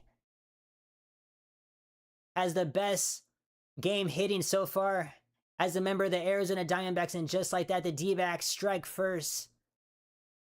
As both pitchers have just been dominant in this game. And as I mentioned, the first team to strike first has a great chance at winning this ball game, and just like that, it's going to be 2-0 as the D-backs strike first. And you gotta love that for Max Kepler. Even though he's not going to be able to play in the postseason, he's going to do his best to do damage in the regular season to give the D-backs a chance at the postseason. And it's going to be runners on second and third still with 1 out, and that's going to bring in Ramirez in relief for Mitch Keller as we go to a commercial break. And the crazy thing is, even if Gonzalez is able to snag that at first base and step on the bag, with Carroll's speed, he was going to score easily. It would still be a 1-0 ball game. But not only do we score 2 runs, but Kepler is able to get on base, and it's still going to be 1 out in the top of the 6th inning, as the D-backs still have an opportunity to do even more damage.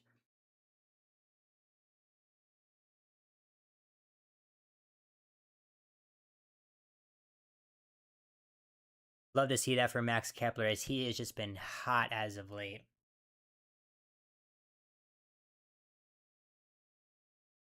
And when we come outside of this commercial break, it's going to be Tyler Locklear with runners on second and third, 1 out.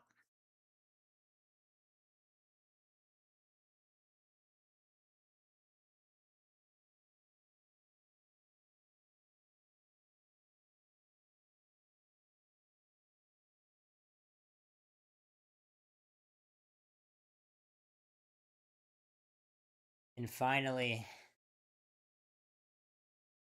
a team scores in this ball game, as it was an absolute pitcher's duel the first 6 innings.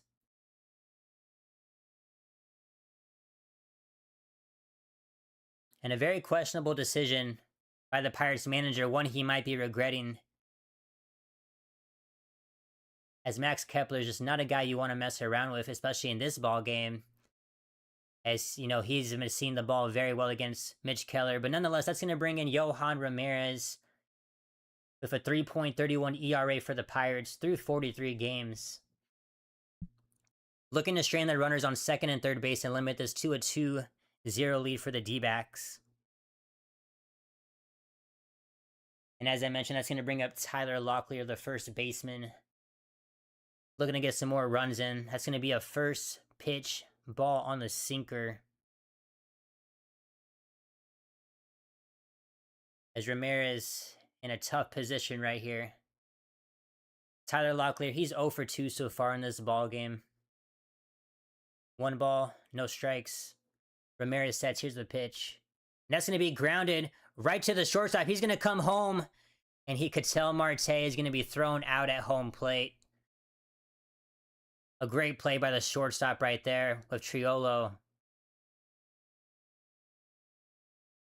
As I believe with the lead that Ketel Marte had, nothing really he could do there. Just has to run home.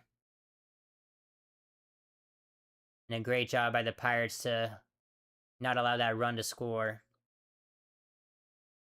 And it's still going to be... Kepler is not able to move up, so it's going to be runners on first and second, with now 2 outs. That's going to be a fastball well outside for ball 1.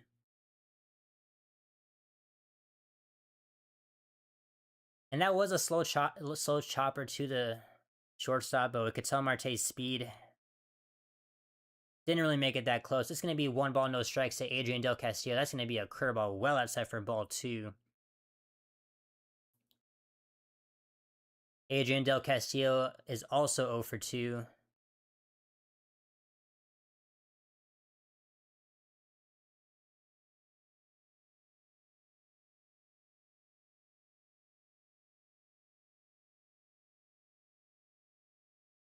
Two balls, no strikes. Ramirez sets. Here's the pitch. And that curveball is just going to clip the outside zone. Nice pitch by Ramirez there. 2 balls, 1 strike.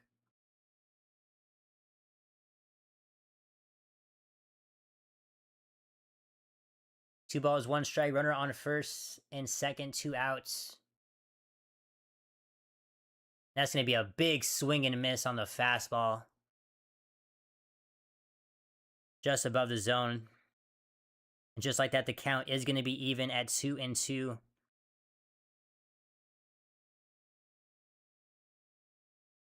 Ramirez sets 2 balls, 2 strikes, runners on first and second. Big pitch right here.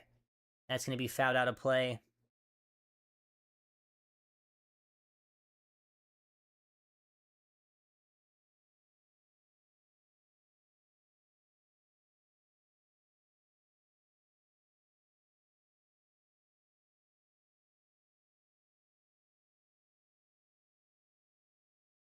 Now for the foul ball, count remains the same, but ADC is going to call time there. Trying to slow the rhythm of Ramirez.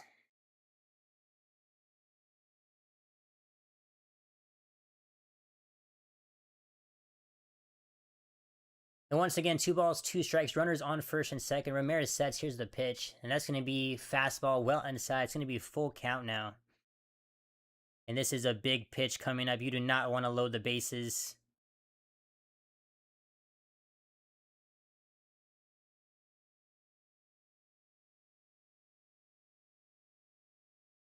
Full count, big pitch coming up. Here's a pitch. And that's going to be popped up, out of play though.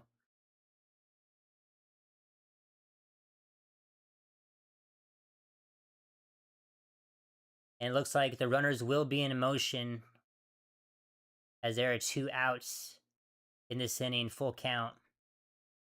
And ADC is battling. This will be pitch number 8 in this at-bat. Ramirez is set for the next pitch.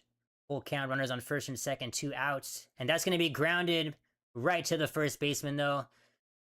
Gonzalez fields that cleanly. He's going to step on the bag, and that's going to be the end of the top of the 6th as the D-backs strike first, 2-0, as Max Kepler keeps up his hot hitting performance in this game as they cannot get this man out. And we will head to the bottom of the 6th inning, 2-0 Diamondbacks.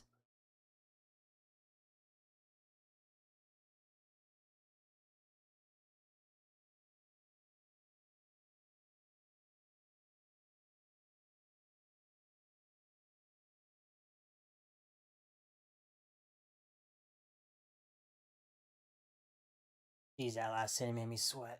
Okay.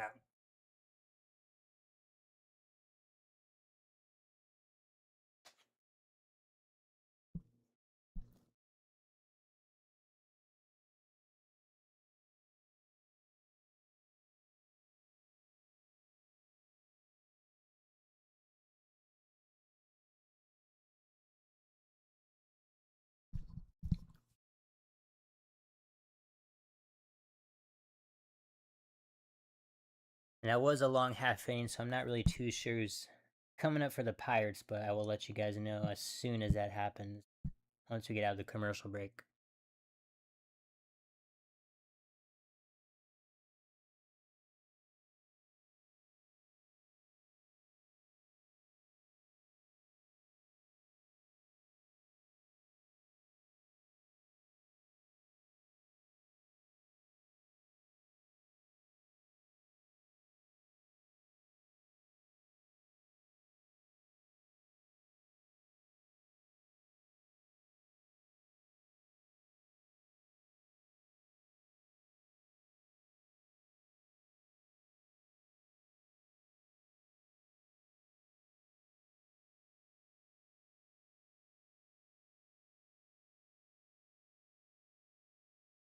And Merrill Kelly is going to come out to pitch again for this 6th inning. He is at 67 pitches, so still doing pretty solid with the pitch count. And Henry Davis is going to try laying down a bunt. That's going to get foul to the third base side.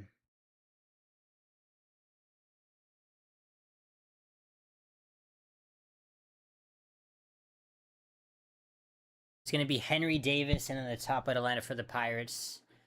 Davis down 0-1 in the count. Here's the next pitch. It's going to be a slider that's outside for ball 1.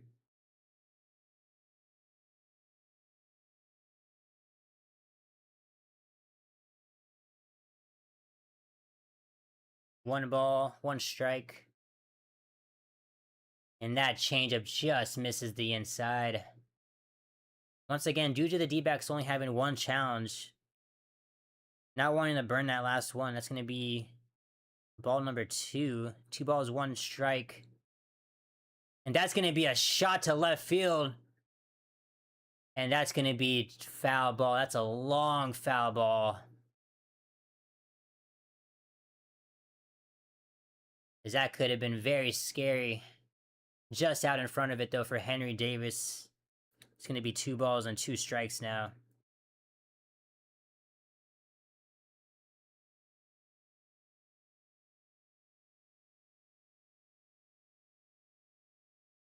After the long foul ball, 2 balls, 2 strikes. Here's the pitch.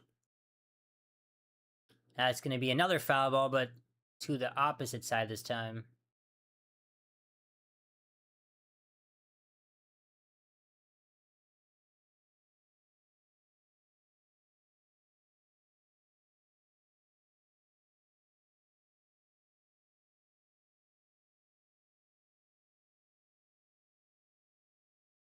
Count is even at 2-2. Here's the pitch.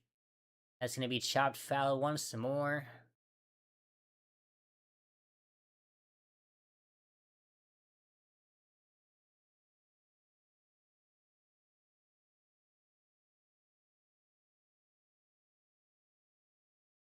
Once again, count is even at 2-2. Here's the pitch.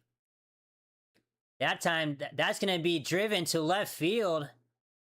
And Kepler just able to make the catch at the warning track. As this time, Davis is able to straighten that one out, but just dies at the wall. Nice catch by Kepler there. It's going to be out number 1.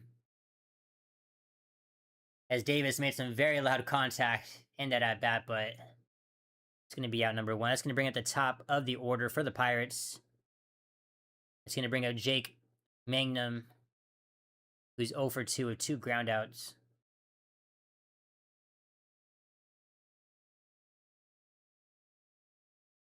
Here's the first pitch to Mangum. That's going to be an outside fastball for ball 1.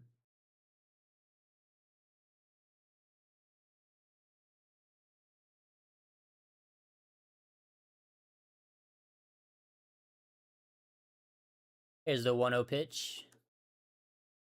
That's going to be a line drive into right center over the head of Ketel Marte. And just like that, Pirates get a runner on first base with 1 out. And with Mangum's speed, definitely a guy you want to worry about.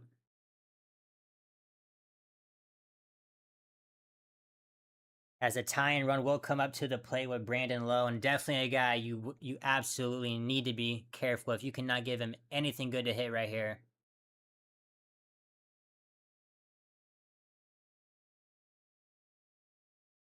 And Lau's 0 for 2 with 2 strikeouts. That's going to be a quick move to first base. Mangum gets back there safely.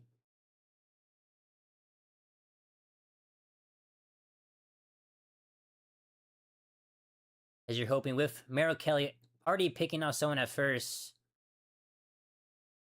the base runners will be a little bit worried, not have as much of a lead. That's going to be a swing and a miss on the low changeup for strike 1.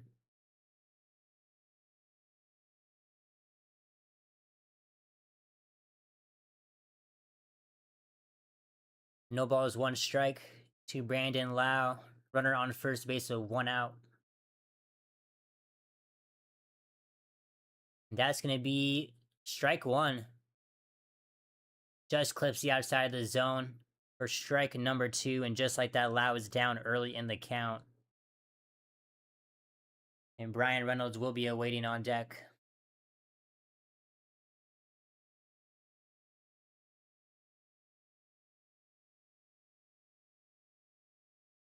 No balls, 2 strikes to Brandon Lau. Kelly looks on to first. He sets. Here's the pitch. It's going to be a low changeup for ball 1.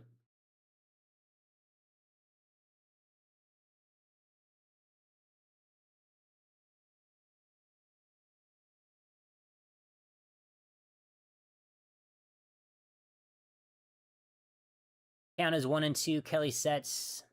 Here's the pitch. That's going to be chopped. Foul.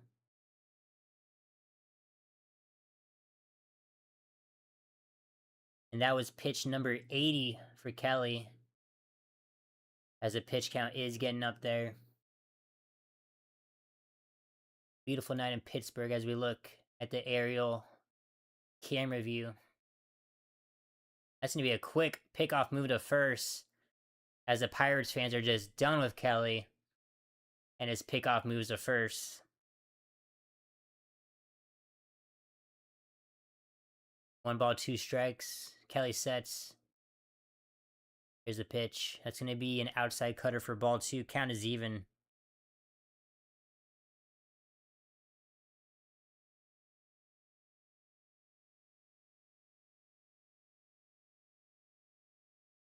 Two balls and 2 strikes. Runner on first base. 1 out. And the power hitting. And that's going to be a pickoff move. But just like that, the throw gets past the first baseman at Locklear.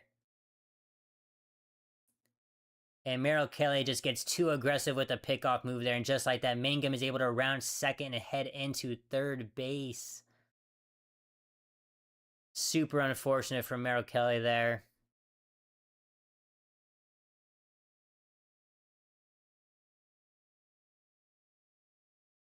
And it's now going to be a runner on third base. Just like that.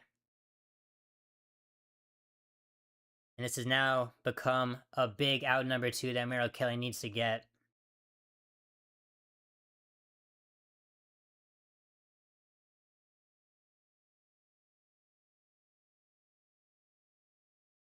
As I'm hoping Merrill Kelly just does not let that get to him. Here's a big pitch. That's going to be outside for ball 3, as it's now a full count. And there is going to be some action in the D-backs bullpen as Juan Murillo is warming up. Full count. Big pitch coming up. Here's the pitch. That's going to be a ground ball. It's going to get... Perdomo's going to field that, but that's going to be a very tough throw for him. That was going to have to be a jump throw. And just like that, the Pirates answer back with a run of their own. After the error by Merrill Kelly leads to the Pirates' first run. And it's now going to be a 1 out runner on first base. As now the Pirates are now down 2-1.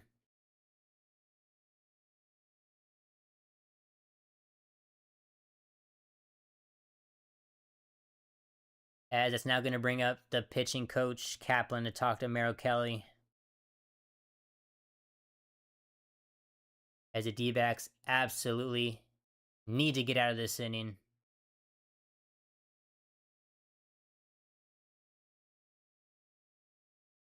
Gosh, that just unfolded so quickly.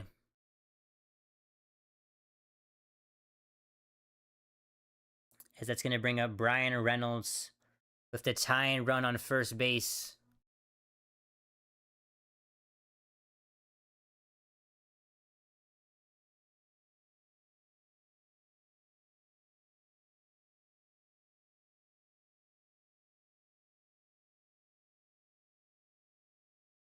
And Reynolds is 0 for 2 so far in this ball game. As a ground ball double play would just be incredible right here. Here's the first pitch to Reynolds. And that is going to be a ground ball. Perdomo is not going to get there in time. Are you kidding me? As that ball was hit well away from him. And he was going to be the only one to step on second base, but he did not get there in time. Actually, they did call it out number 2. I thought, are you kidding me? I thought Brandon Lau beat that by a lot at second. And actually, Perdomo was able to get the second out of the inning. Oh my goodness, I guess Perdomo just got there. That was so close, but that's a big out number 2. It's now going to be a runner on first base with 2 outs. And that's going to bring up Jared Triolo, who came in for Valdez after coming out of the game with a wrist injury.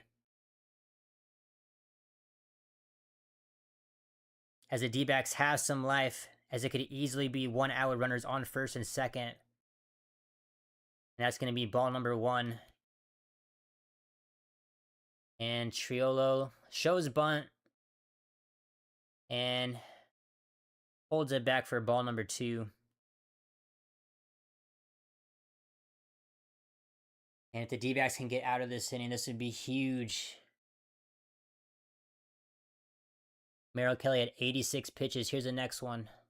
That's going to be popped up, but out of play for strike 1.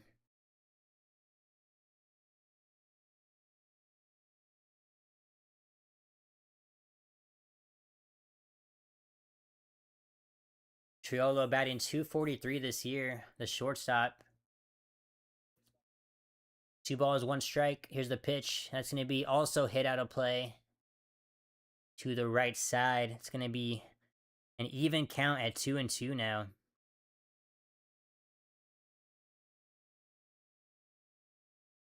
And Ryan O'Hearn, the dangerous hitter, awaits on deck. Big at bat right here. 2 balls, 2 strikes. Here's the pitch. That's going to be chopped. Just stays foul though.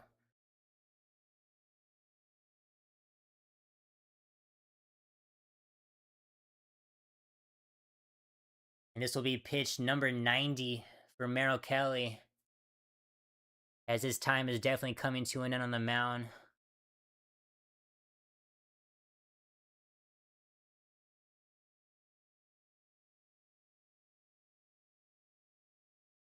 As once again, count remains even at 2-2.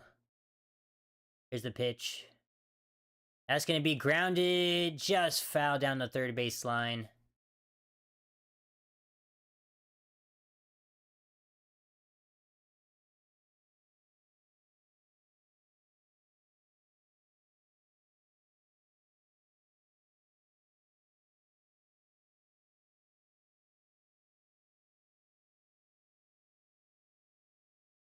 And Kelly takes a look over to first. He sets. 2 balls, 2 strikes. Here's the pitch. That's going to be also fouled through the backstop, as Triolo's making Kelly work right now.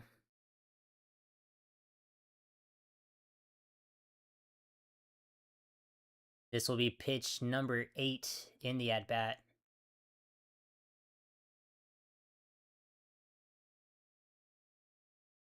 Kelly sets. Here's the pitch. And that's going to be way upstairs on the fastball. It's going to be a full count now.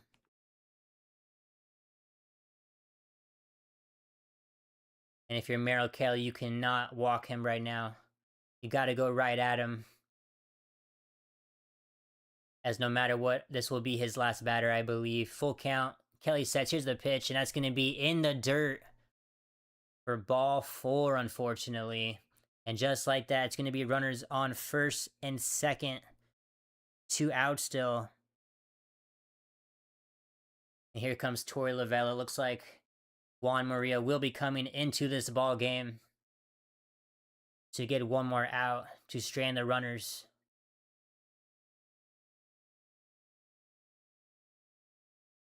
And even given the situation, I know Merrill Kelly's not happy with himself, but only giving it 1 run this game, I think it was a very quality start for him, as he looked very sharp before this inning.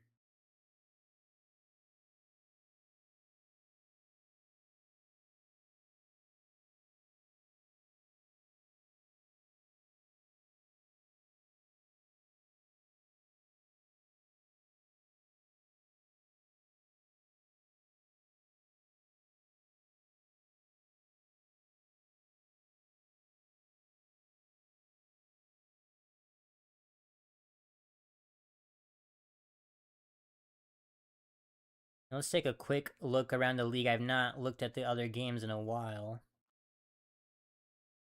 The Phillies are coming back slowly but surely. They're now down 4-5 with runners on second and third and the top of the 6th, so that could get interesting. Blue Jays still winning 3-2 in the bottom of the 5th. And the Cubs and Cardinals game is still delayed, so I'm not even sure if that game's going to happen today.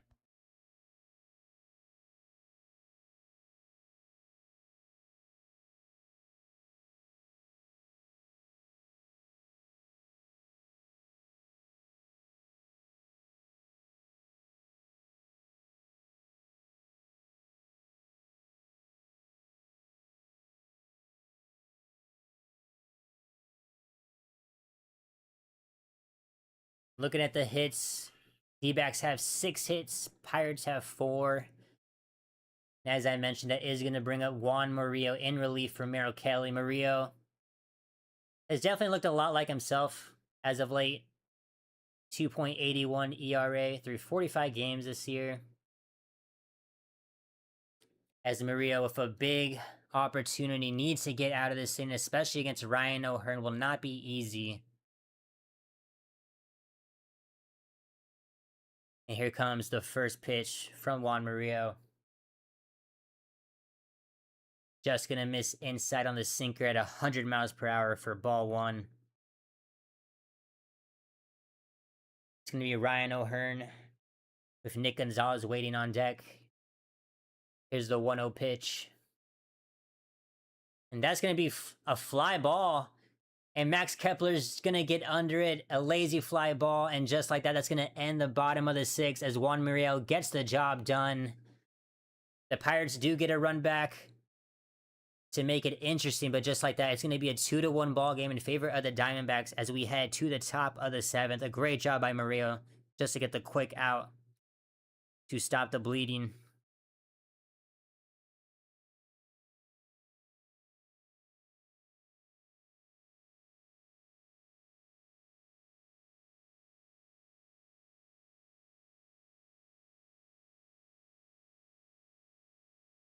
I will be right back.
Alright, it's gonna bring up Ildemaro Vargas. He's down 0-1. Now down 0-2 after that second strike.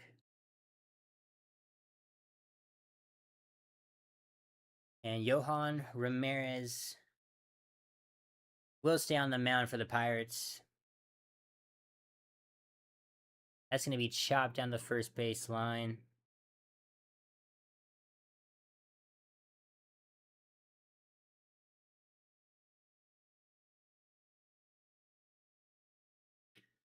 No balls, 2 strikes. The Ildemaro Vargas. Ramirez sets. Here's the pitch. That's going to be a sweeper, misses outside for ball 1.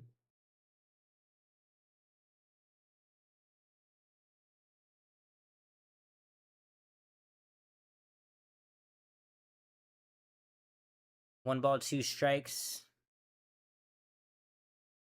That's going to be a ground ball, but right to the second baseman. He's going to throw on the first. And that's going to be out number 1. It's going to be Ryan Walshman and then the top of the order.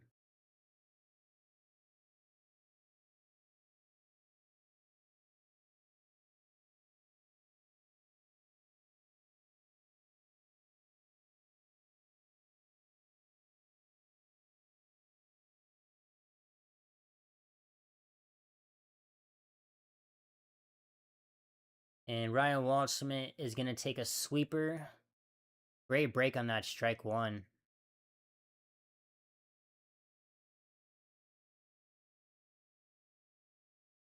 Ryan Waldschmidt, he's 0 for 2 today. Lined out and struck out earlier in this game. Here's the pitch. That's going to be curveball in there for strike two.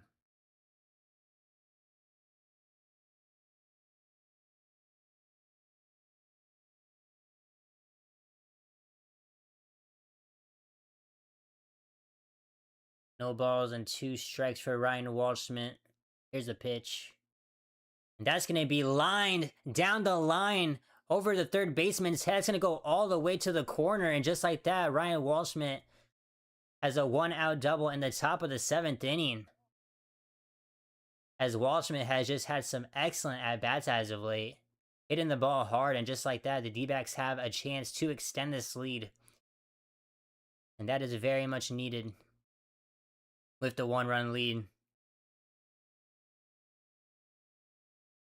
It's going to bring up Corbin Carroll as the top of the lineup gets another gut. That was Ryan Waldschmidt's 12th double on the year.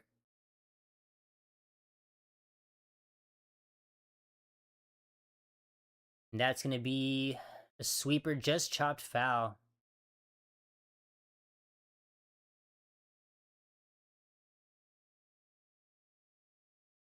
Hey, John Face, how's it going, man? Welcome to the stream.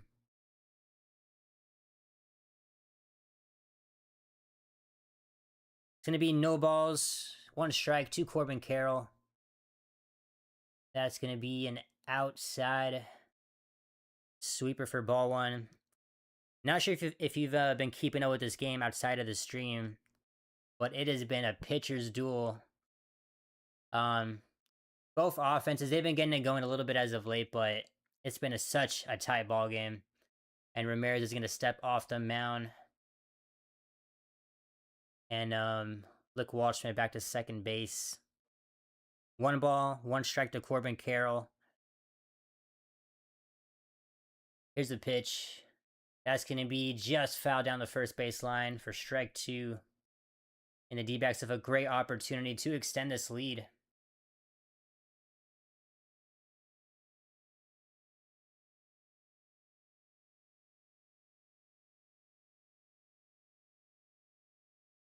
You need Pittsburgh to win. 1 ball, 2 strikes. That's going to be a big strikeout for Johan Ramirez. Gets Corbin Carroll swinging there, and just like that, it's going to be 2 outs with a runner on second.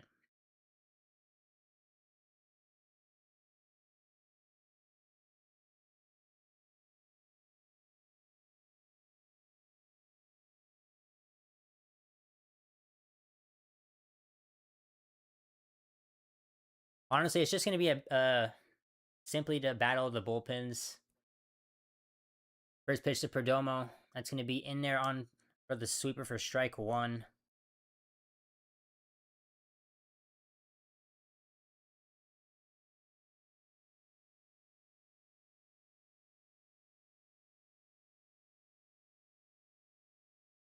No balls, 1 strike to Perdomo. That's going to be in the dirt for ball 1.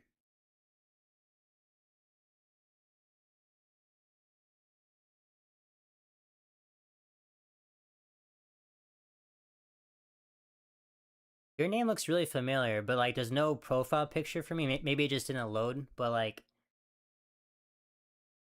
1 ball, 1 strike to Perdomo.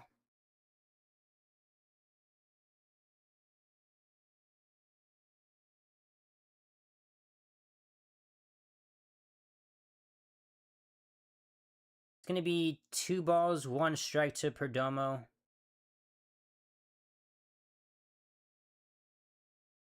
That's going to be a line drive, but right to Brandon Loud, second baseman. A great snag by him. And that's going to end the top of the 7th. As the D-backs had a chance to extend the lead, but just not able to get the runner from second base. As we head to the bottom of the 7th, it's still going to be a 2-1 ball game in favor of the Diamondbacks. I thought you did. Okay. Honestly, as of right now, I kind of just pay attention I mean, I pay attention to your guys' names as well, but the picture is what really helps me like visualize who it is. And for some reason, um, I don't know if your picture is not loading on my end, or if you just changed it, but that's what was throwing me off, honestly. I do remember you now, though. Okay, I knew your name looked familiar. Um,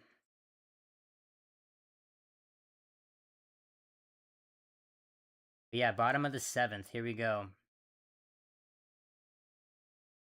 As both pitchers, Merrill Kelly and Mitch Keller, just had such solid outings today.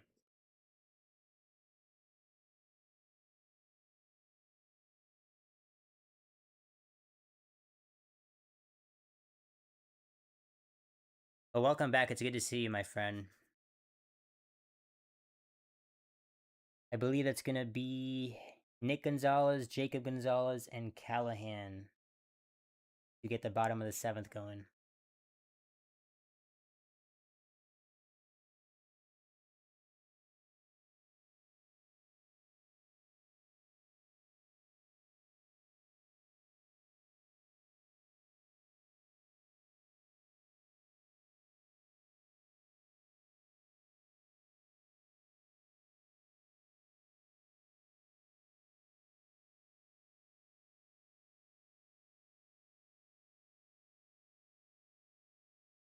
D-backs 7 hits in this ball game. Pirates 4 hits.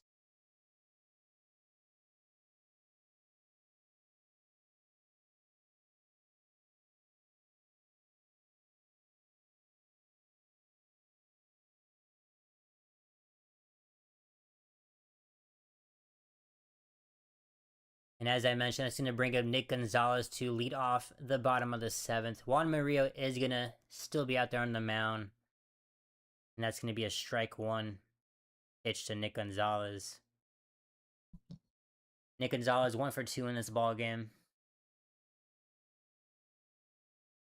That's going to be a check swing, but fouls that one off for strike 2.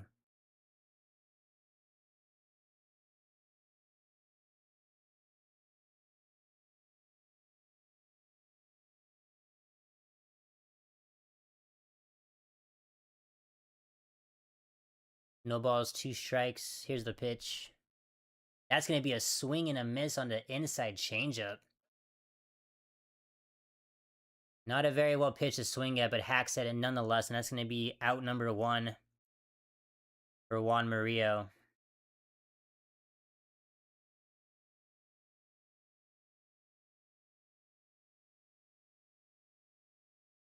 Here comes the lefty, Jacob Gonzalez.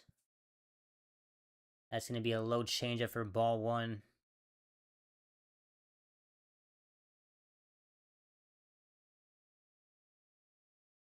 And Gonzalez, he's 1 for 2 in this ball game, similar to the other Gonzalez. That's going to be a swing and a miss on the high fastball, 99 miles per hour. And it looks like some action in the Pirates bullpen as I'm not even going to pronounce that name. Mauricio, that is terrible. And Montgomery will be warming up for the Pirates. It's going to be 1 ball and 2 strikes to Gonzalez now. 1 ball, 2 strikes. Here's the pitch. That's going to be fouled to the backstop.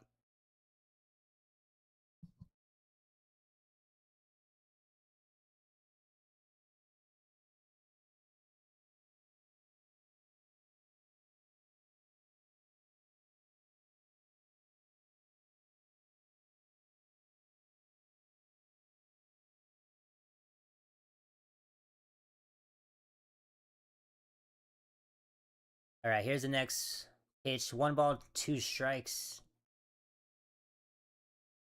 That's going to be fouled out of play. Count remains the same.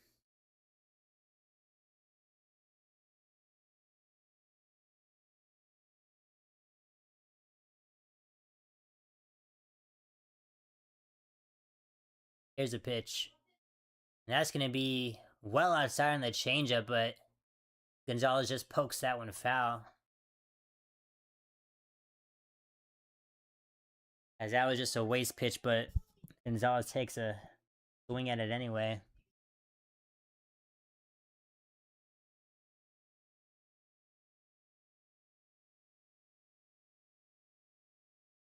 Here's another 1-2 pitch. That one's another foul ball. Gonzalez just battling at every pitch thrown his way right now. This will be pitch number 8 in the at-bat.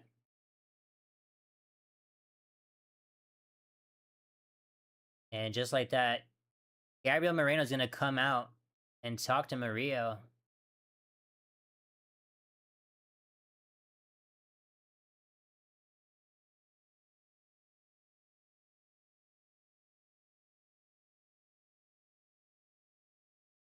As I think Gabriel Moreno is just trying to make sure that him and Murillo are on the same page.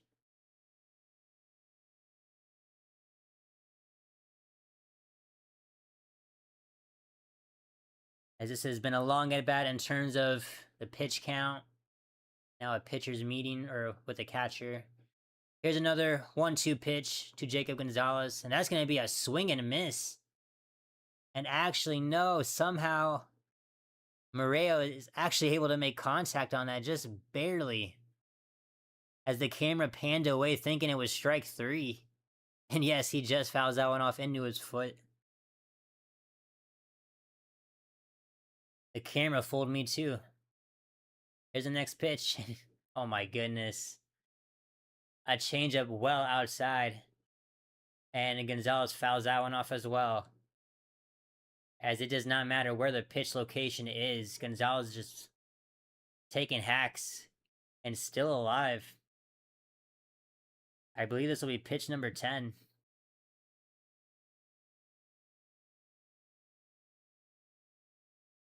Here's the pitch. Another foul ball.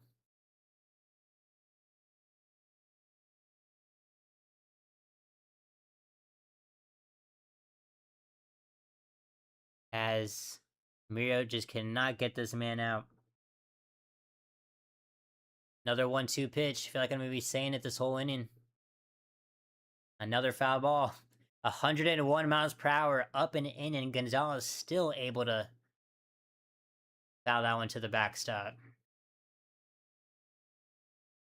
As I have not had to change the pitch count in like 5 straight pitches.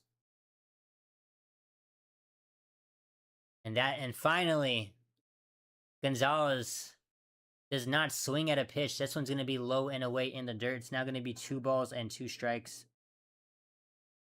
As this is a great at-bat by Jacob Gonzalez, just making Murillo work. Here's a 2-2 pitch. And that's going to be strike 3 on the changeup. Swing and miss as Gonzalez finally goes down swinging.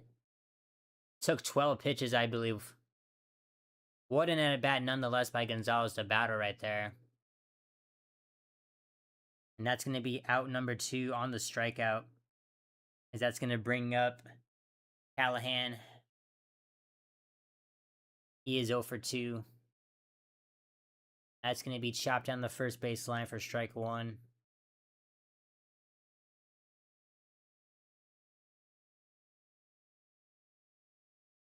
And Tyler Callahan, he's had a rough day at the plate. He's 0 for 2 with 2 strikeouts. He's down 0-1. Here's a pitch. That's going to be strike number 2. As Callahan has just not seen the ball well at all this ball game. It doesn't matter if it's Merrill Kelly or the bullpen. A lot of swing and misses for him. Murillo, he sets. Here's the 0-2 pitch. He checks his swing and barely holds up. It's going to be ball 1 on the high fastball.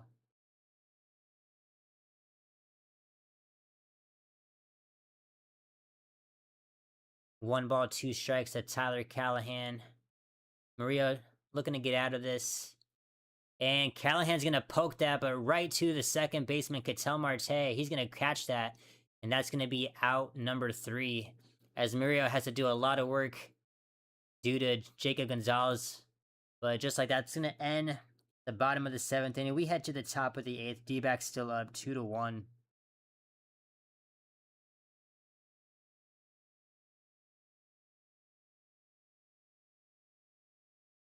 And once again, I would like the D-backs to put up some more runs. I do not like a 2-1 lead right now.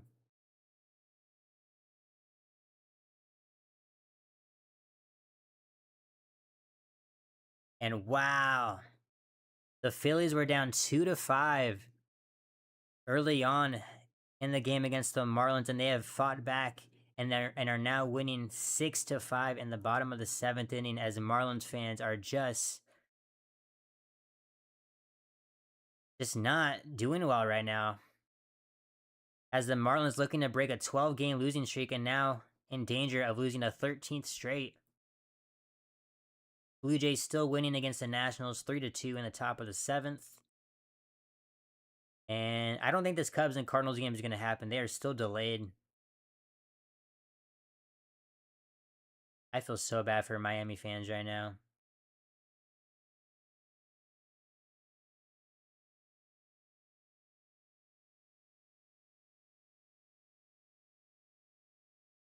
For the D-backs, I believe it's going to be Gabriel Moreno, Ketel Marte, and Max Kepler.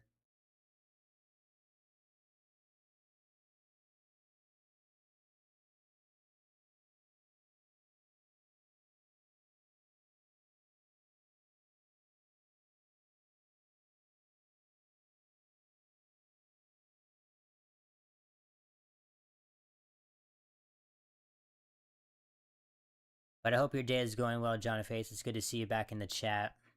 I'm sorry for not recognizing you right away.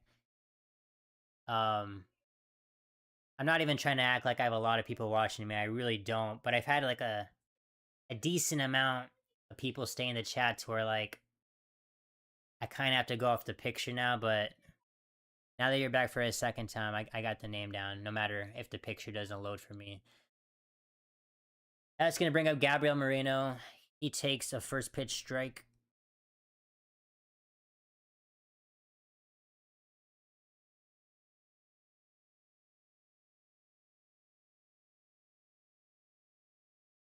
And that is going to bring in a new pitcher for the Pirates as Marina Co. I am not gonna pronounce that correctly.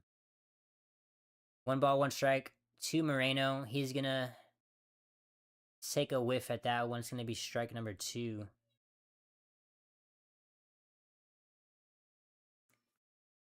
Here we go. Now your picture loaded all of a sudden. Okay, I got you now.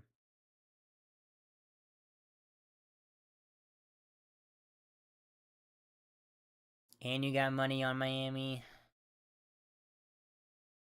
I'm so sorry, my friend.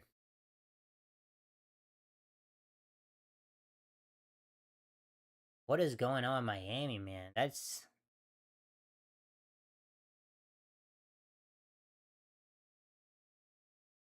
I mean, it's only a 6-5 game. Still a lot of time for Miami to come back and get that lead back, but... That's going to be driven to center field. And Gabriel Moreno is going to be out number 1 as Magnum, the center fielder, just gets over as it dies at the warning track for out number 1.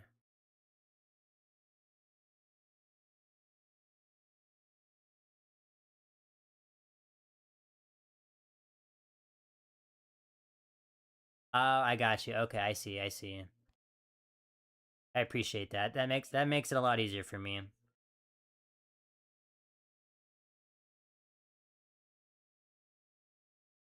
I am gonna write your name down though. You are one of like the... There's only been like 2 to 3 people who like have been back here consistently, so I'll make sure to remember your name. I'm gonna write it down. That's gonna bring up Ketel Marte. Down early on the first strike, then fouls out and off for strike 2.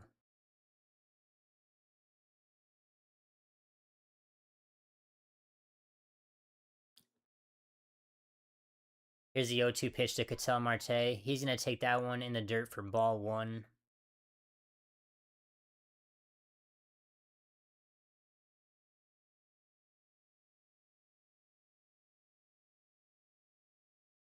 It's going to be 1 ball, 2 strikes to Ketel Marte.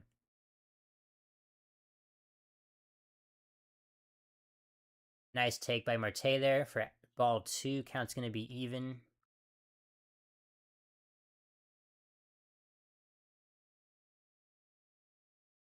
And Max Kepler waiting on deck. He is 3 for 3. He's been the hero today offensively for the D-backs, as he had a big 2-run double.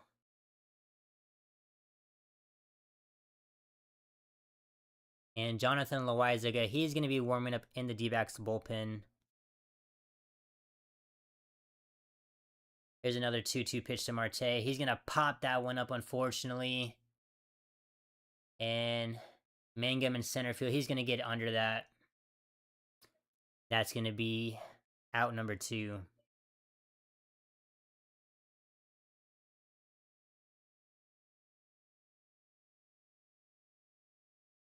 This game has flown by, honestly. Just approaching 2 hours and 20 minutes and already in the 8th. It's going to bring up Max Kepler, though. He's going to take a first pitch strike. Just hits the bottom of the zone for strike 1.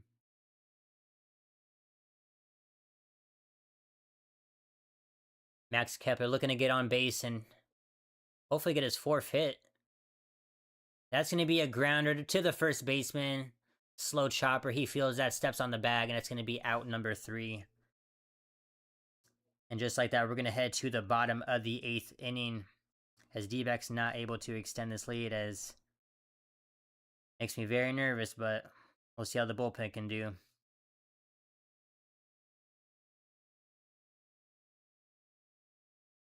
As I believe Jonathan Loaizaga is going to come in and pitch for the D-backs.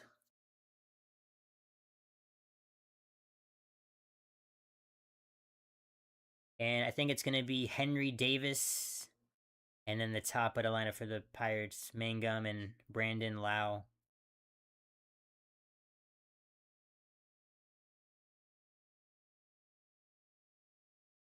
For the longest time, I thought it was Low.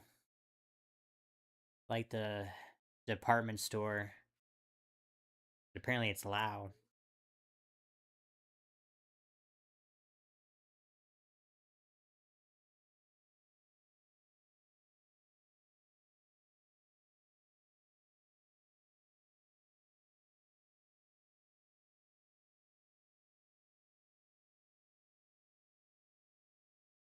So going back to the Marlins game, it looks like the Phillies get hot in the 6th inning with a 4-run 6th inning, as that's how the lead was giving up. Yeah, it's got to be the Marlins pitching, honestly. I feel like the bullpen is either blowing games late or their starting pitching just has not been as good as of late. Because their hitting is usually pretty consistent.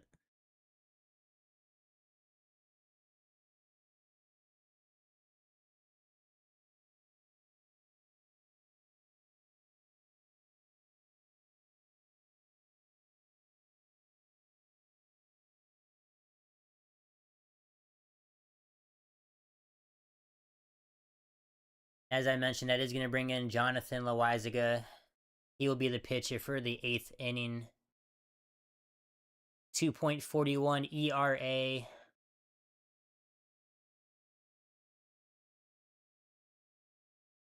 And his job is absolutely just to throw up a 0 right here.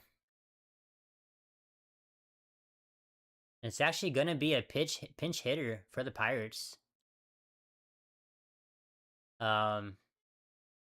Rodriguez, I'm not sure what his first name is. Ah, I see. Okay. Thank you, John Face. I appreciate that. It's going to be 1-0 to Rodriguez. That's going to be chopped to the second baseman, Ketel Marte. He's going to field that, throw on the first base. That's going to be out number 1.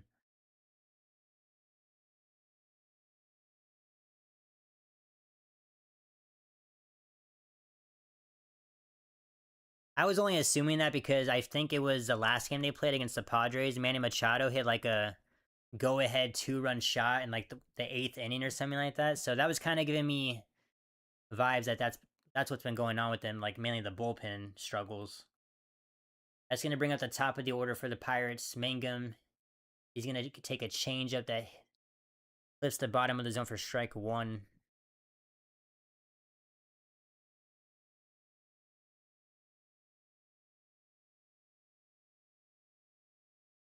No balls, one strike. Here's the pitch. That's going to be fouled out of play for strike two.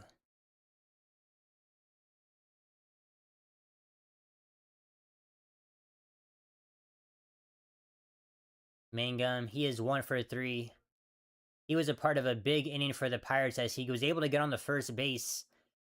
And after the error on the throw, on the pickoff attempt by Merrill Kelly, was able to round second and get all the way into third base.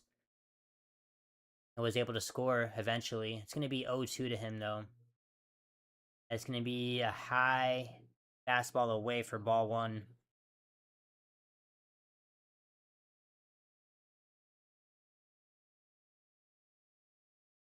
One ball, two strikes, two Mangum. Loizaga sets. Here's the pitch. That's going to be strike three. As Mangum fouls it into the catcher's glove. That's going to be 2 outs for Jonathan Loizaga. Great start so far for him.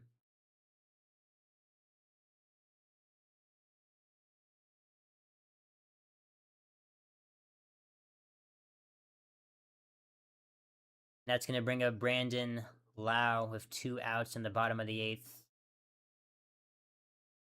That's going to be an opposite field shot. All the way to Kepler, pretty much all the way to the wall.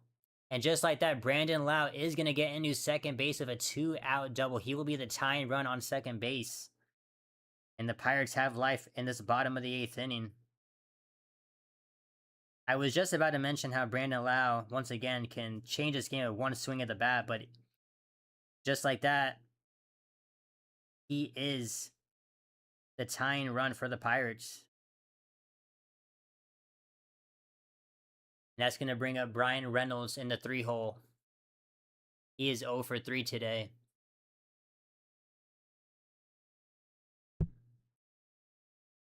Here's the first pitch to Reynolds. It's going to be a check swing on the changeup, but they're going to say he went. And Pirates fans not happy with that. Same with the Pirates dugout. They're giving an earful to the third base umpire. That's going to be low for ball one on the changeup. Count is even at 1 ball, 1 strike.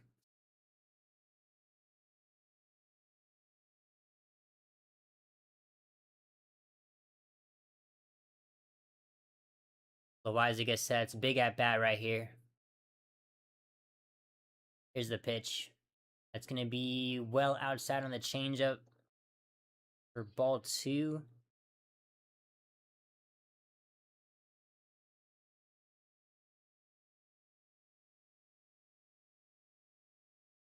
Come on, Loizaga. Got to get out of this here. 2 balls, 1 strike. Here's the pitch. And that's going to be outside on the changeup. And the third base umpire is going to say he went again. And the Pirates manager is giving him an earful. He's going to get tossed out of the ball game. Just like that. That did not take long. And Don Kelly's going to come out and have a word with him. Give him an earful before he has to walk away. As the first one was pretty borderline, I'm gonna have to see a replay on the second check swing. And just like that, Don Kelly gets tossed from this ball game. It's going to be 2 balls and 2 strikes.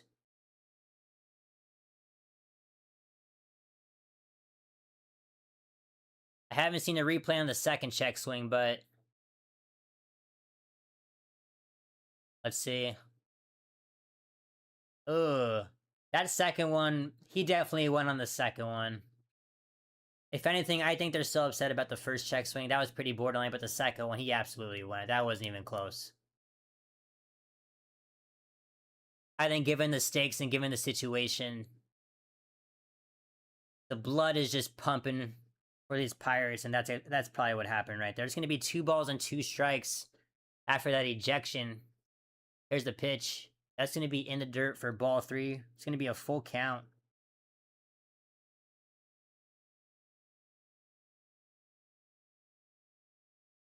And Jared Triolo is going to be on deck.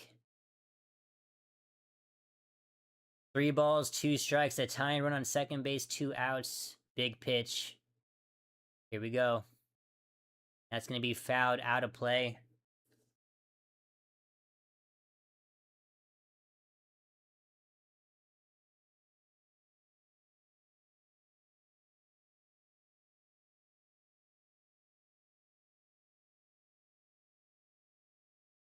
Once again, Loaiza sets on the full count. Here's the pitch. And that's going to be lined into left center, and that's going to tie the ball game for the Pirates. Brian Reynolds comes in clutch. He's going to get into second base. And just like that, the Pirates come back to tie the game 2-2 in the bottom of the 8th. What a great piece of hitting by Brian Reynolds there. And Loaiza not able to escape the jam. And just like that, the Pirates come back and come through for their manager who just got ejected. As that was a shot off the bat, splits the gap, no chance of getting Brandon Loud thrown out at home plate, and just like that, it gets very interesting with now the go-ahead run sitting at second base with still 2 outs. That's going to bring up Jared Triolo as Loaiza absolutely needs to get out of this inning now. That's going to be strike 1 to Triolo on the swing and miss. This just got very interesting now. No balls, 1 strike.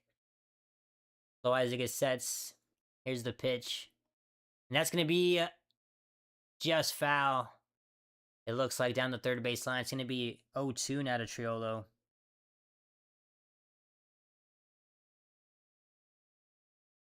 Some life for you, John Face.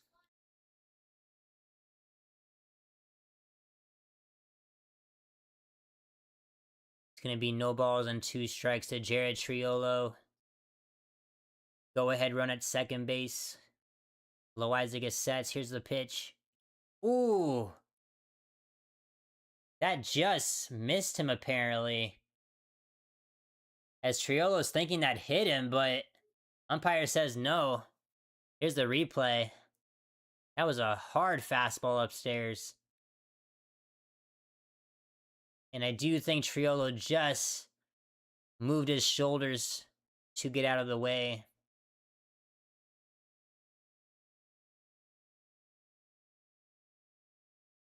As it is going to be a 1 ball, 2 strikes count.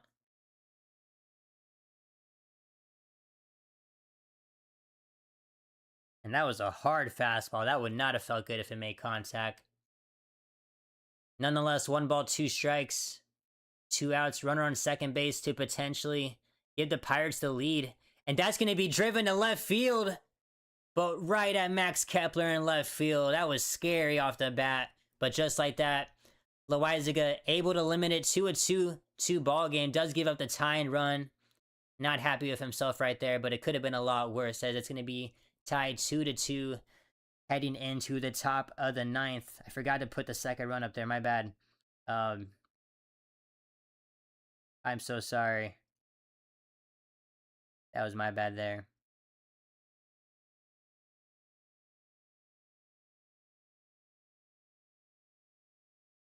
There was so much going on that inning, I didn't even put the tying run for the Pirates on the scoreboard, but they did end up tying in that inning.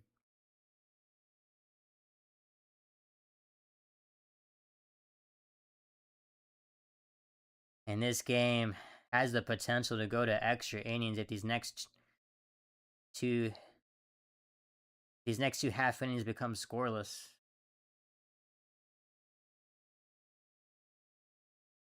As Brian Reynolds once again with a clutch game tying 2-out double.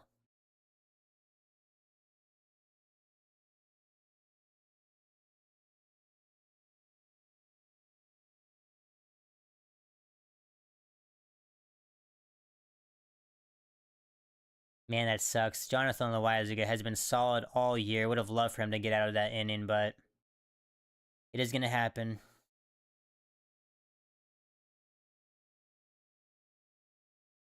And every time there is a commercial break, I am going to go look at that Marlins game.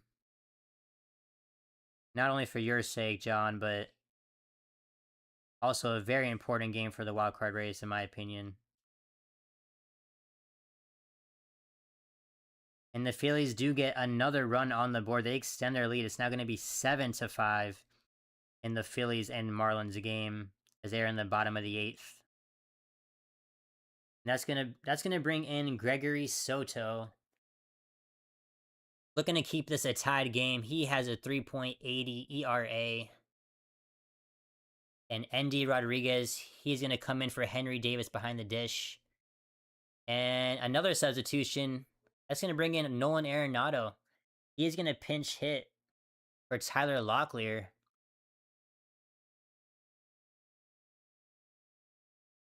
He's down 0-1 as that sinker misses outside. Now it's going to be 1 ball, 1 strike.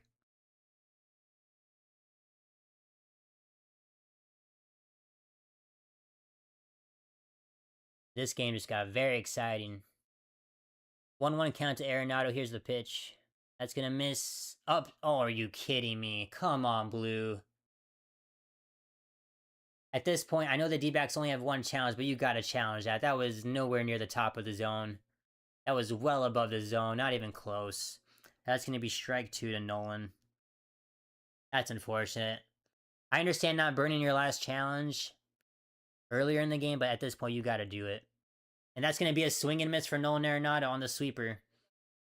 As it could be a 2-1 count in your favor, and just like that, you have to protect, and Arenado's not able to. And that's going to be a strike 3 for Nolan Arenado. 1 out now.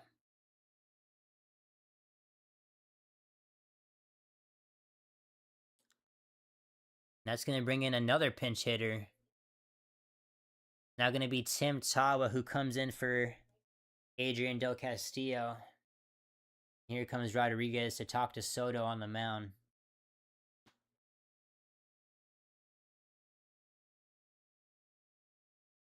And Tim Tawa has definitely cooled down a little bit ever since that Dodgers series in LA, but looks like Torey Lavelle trying to play matchups here. And I can't quite see on the screen behind him, but it looks like 2 D-backs pitchers will be warming up right now. Once again, here comes Tim Tawa to pinch hit. Here's the first pitch. That's going to be a big swing and miss on the sweeper for strike 1.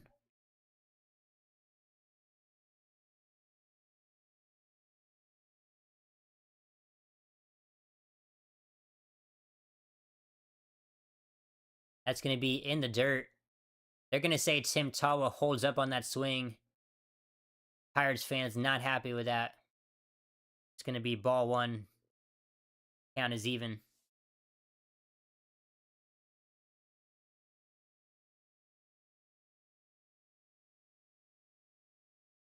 Here's the 1-1 pitch to Tawa. That's going to be fouled out of play to the right side. Strike 2.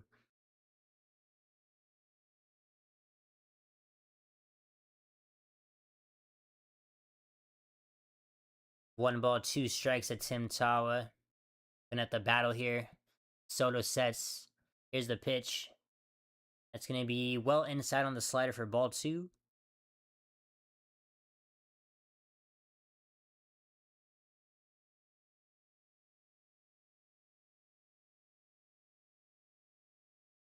Two balls, 2 strikes to Tawa. Here's the pitch. And that's going to be driven, but foul out of play into the netting.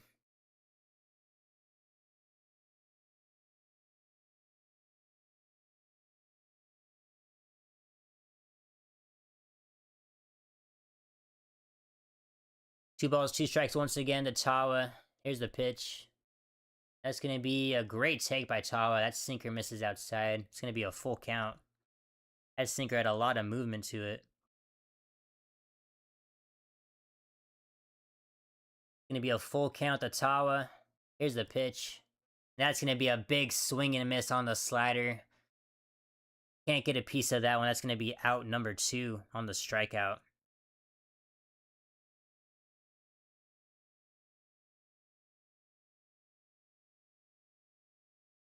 And just like that, it's going to bring up Ildemaro Vargas. He is 0 for 3 so far in this game. The switch hitter going to be hitting from the right side right now. Here's the first pitch. That's going to miss well inside. Almost gets hit by that sinker. It's going to be ball one.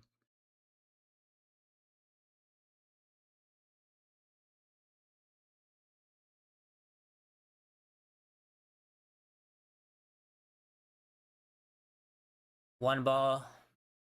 No strikes. Here's the pitch. It's going to be similar to the last one. It's going to be a fastball inside for ball two. And in the bullpen for the D-backs, it's going to be Taylor Clark and Paul Sewald warming up. Here's a 2-0 pitch. That's going to be outside for strike one. Vargas not happy with that call. Most likely it will be Sewald coming in the pitch for the save if we get a run right here, but Taylor Clark will be coming in to maintain a tied ball game if we don't. Here's a 2-1 pitch. That's going to be driven. That's going to be driven up the middle for a base hit. And the go-ahead run is on first base with 2 outs in the top of the ninth. What a great piece of hitting by Vargas right there. And just like that, the D-backs have life in the top of the ninth. That was a line drive right up the middle. Great contact by Vargas, and that's going to bring up Jorge Barosa.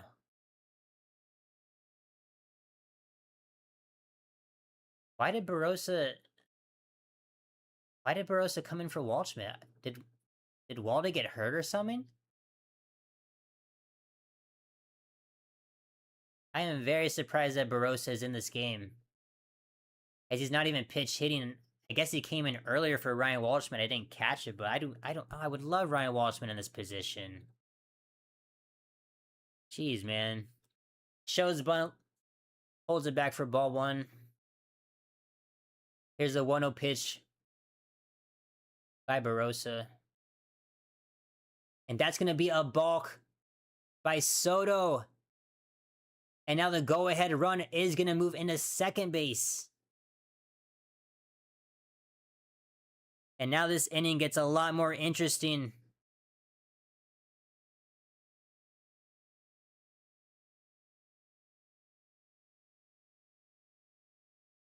It's going to be a 1-0 pitch to Barosa. That's going to miss inside on the sweeper. And now Barosa has a chance to be a hero on offense. It's going to be 2 balls, no strikes. Go ahead run on second base with 2 outs. Soto sets. Here's the pitch.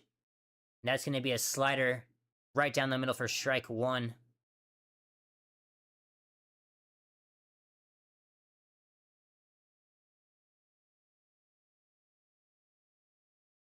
Two balls, 1 strike to Jorge Barosa. Here's a 2-1 pitch. That's going to be... That's going to clip the inside of the zone. A great slider for strike 2. It's now going to be an even count as Soto battles back after being down 2-0 and after the balk. And a great chance to strand the runner at second base. 2 balls, 2 strikes to Jorge Barosa. Soto is set. Here's the pitch. That's going to be fouled down the third base line. As Jorge Barosa, batting 193 on the year. It's not the guy you want in this position, but hopefully he can prove me wrong. 2 balls, 2 strikes to him. 2 outs. Go ahead, run on second base. Big at bat right here. Here's the pitch. That's going to be fouled off as well.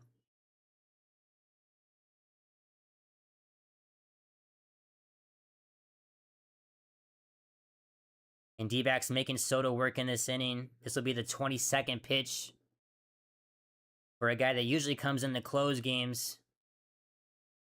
2 balls, 2 strikes. Here's the pitch, and that's going to be popped. Gets out of play, though, fortunately. As Barosa fighting for his life up there.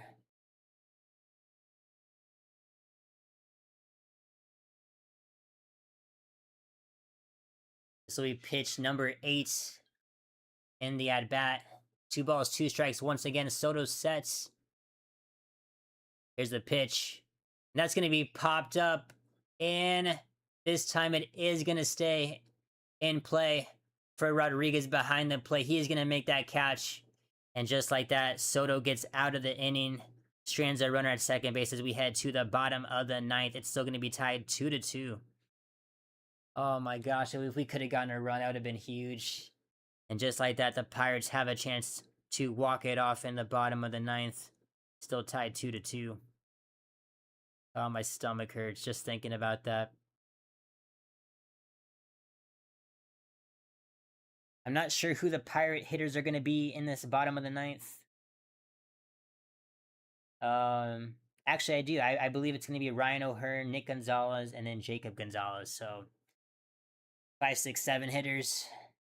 I believe it's going to be Taylor Clark coming in to pitch, looking to keep this game tied. And my stomach hurts in knots right now.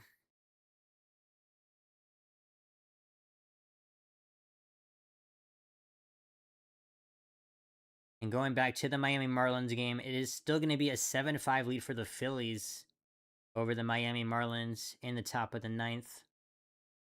Blue Jays still holding on to that 3-2 lead over the Nationals in the bottom of the eighth.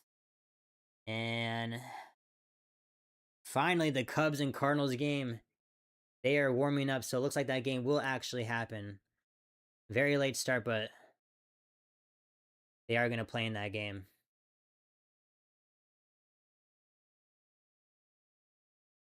The good news is Taylor Clark has been very solid for the D-backs in relief coming out of the bullpen, but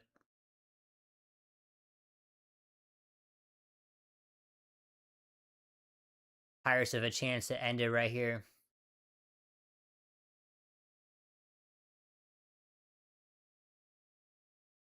And as I mentioned, here comes Taylor Clark with a 2.30 ERA through 47 games and 47 innings. Has his job, just like Jonathan Loaizaga the last inning, just needs to throw up a 0 to get this game to extra innings. And that's going to bring up Ryan O'Hearn to lead off the bottom of the ninth. He is 0 for 3 so far.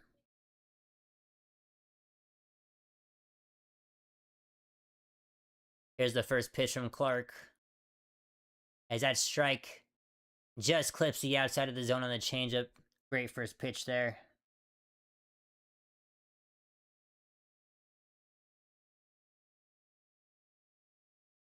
No balls, 1 strike to Ryan O'Hearn. Here's the pitch. That's going to be fouled out of play on the inside off speed.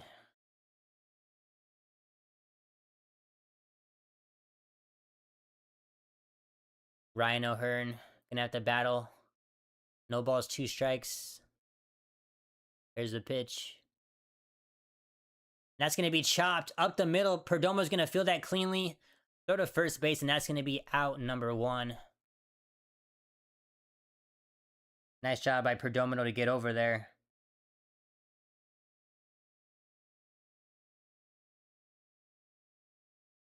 And that's going to bring up Nick Gonzalez, who has been one of the most consistent hitters for the Pirates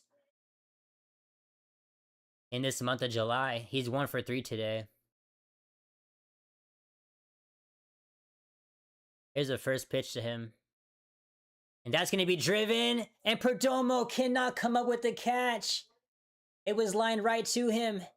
Had to jump for it, but that ball was in his glove, and it pops just out at the last second. Perdomo, no.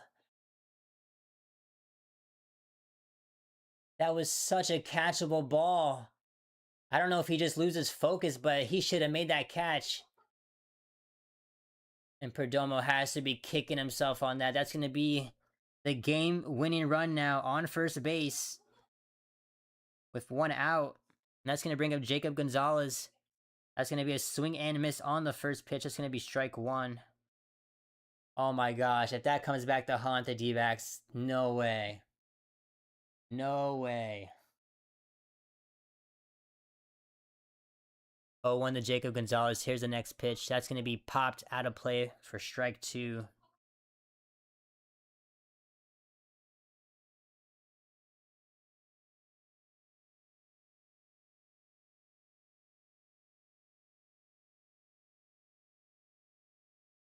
0-2.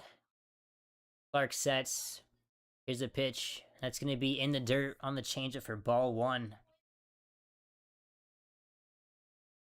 As it should be 2 outs right now, but very unfortunate play out of Perdomo right there.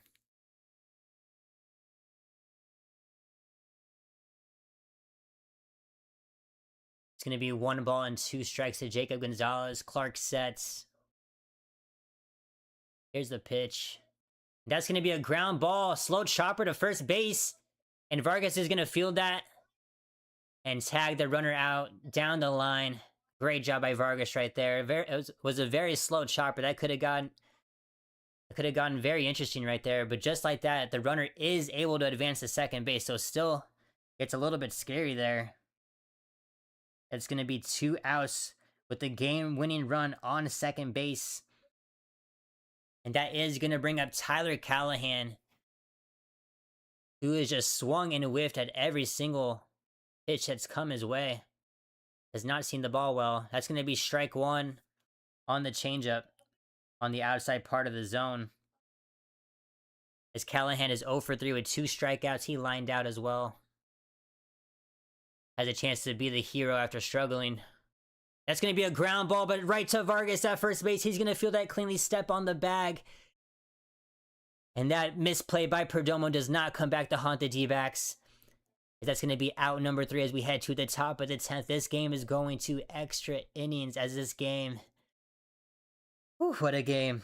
As we're still tied 2-2. That got scary. I did not like that.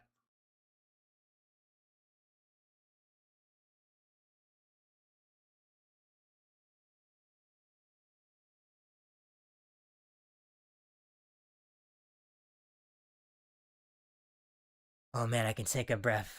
Oh my gosh. It was definitely a lot more scared than it needed to be, but nonetheless, D-backs get out of it.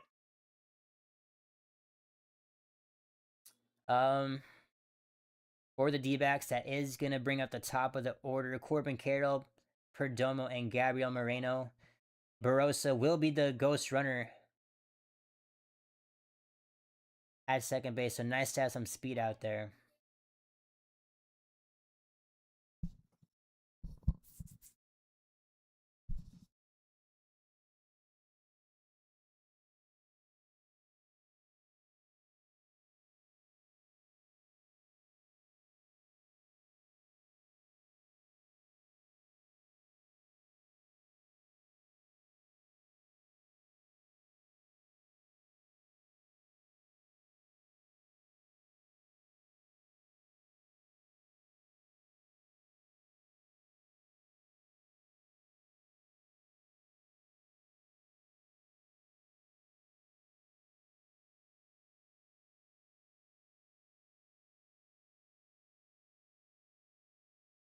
And that is going to bring in Mason Montgomery. He will be the Pirates pitcher now. He has a 4.04 ERA through 43 games this season.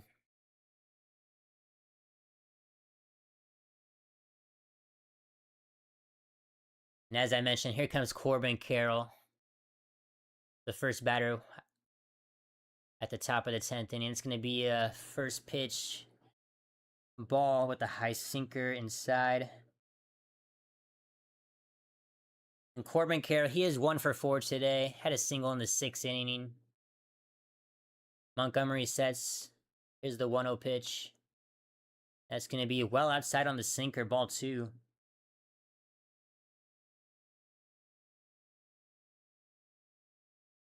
Come on, Corbin, just got to get on base here. Or at least move the runner over.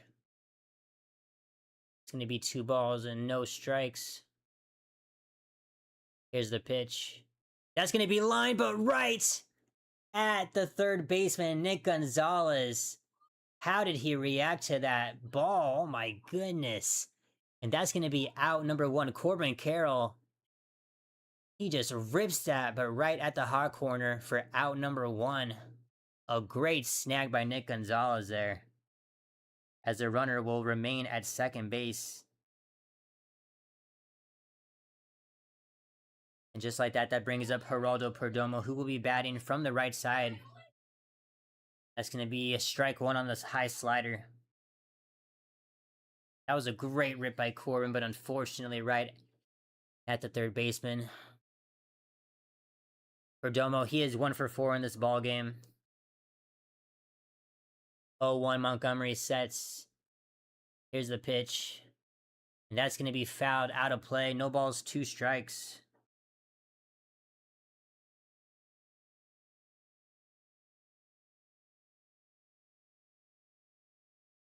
Oh boy. I'm getting the jitters. No balls, 2 strikes, 2 Perdomo. 1 out. Here's the pitch. That's going to be well inside on the slider.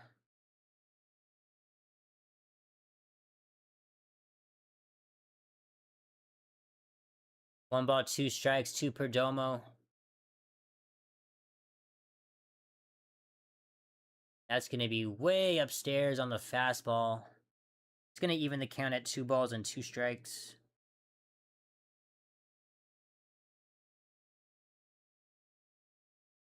As Gabriel Moreno awaits on deck, who is hitless so far. Here's a 2-2 pitch. That's going to be grounded as it finds Gonzalez once again at third. He throws the ball away! And Barossa is going to be held up at third base. What was looking like to be the second out of the inning. As now there's going to be runners on second and third. And what a big mistake by Nick Gonzalez there. And not the time to have a big-time error from your defense if you're the Pittsburgh Pirates. And if you're the Diamondbacks, you were just given a gift. You have to capitalize right here. As that was a one-hopper to Jacob Gonzalez at first base. He cannot make the pick. Oh my goodness, that came out of nowhere. As just like that. Once again, it's going to be runners on second and third base with still 1 out. And after the amazing play by Nick Gonzalez at the hot corner, he gives that one up. And with the hottest hitter in the D-backs lineup, you got to make something happen right now. 0-1 to Moreno. That's going to be upstairs for ball 2.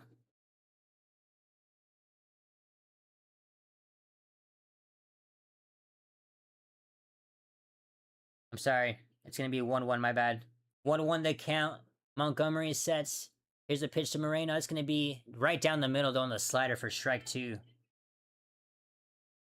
1 ball, 2 strikes.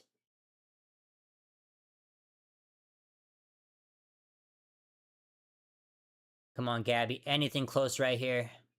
1 ball, 2 strikes, 1 out. The go-ahead run at third base, and Gabby is going to call time right here.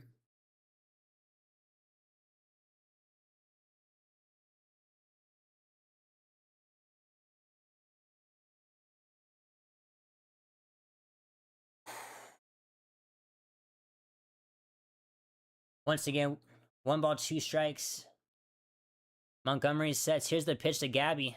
And that's going to be lined out of play for another foul ball.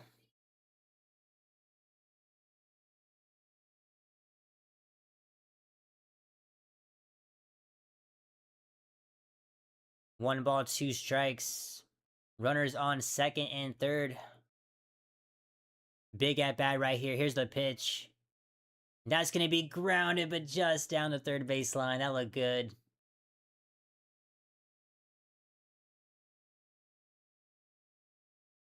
Come on, Gab. You got to come through here, man.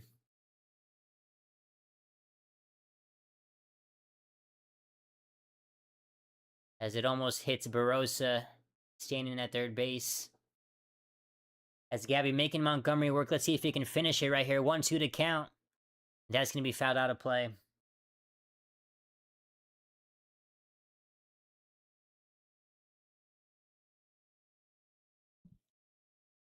As was once a steady ball game all game, and now we are sitting in extra innings as both teams fighting for the game 1 of the series. Here's the 1-2 pitch, and that's going to miss.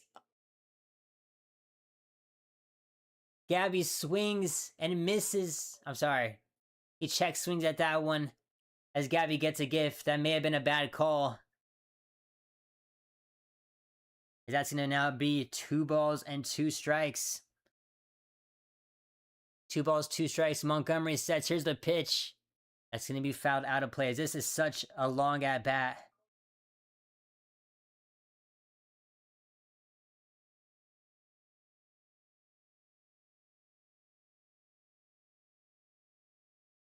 This will be pitch number 9 in the long at bat that Gabby Moreno is producing right here. It's going to be 2 balls and 2 strikes once again. Runners on second and third, 1 out. Here's the pitch. That's going to be fouled again.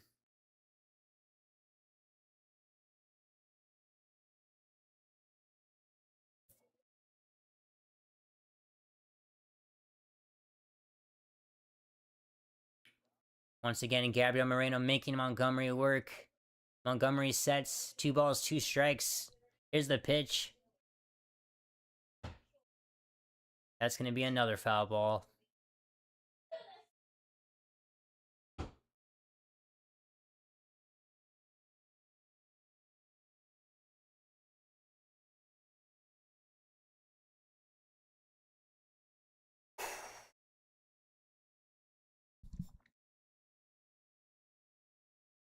Once again, for it feels like the millionth time, 2 balls and 2 strikes. Here's the pitch. And that's going to be right down the middle for strike 3. As Gabby gets caught looking, cannot pull the trigger. Very unfortunate there. As that's going to be a big out number 2. And if you're the D-backs, if you are not able to get at least 1 run right here with the gift you had been given from the Nick Gonzalez air, that would be very unfortunate. And it looks like Ketel Marte is going to get intentionally walked right here to load the bases.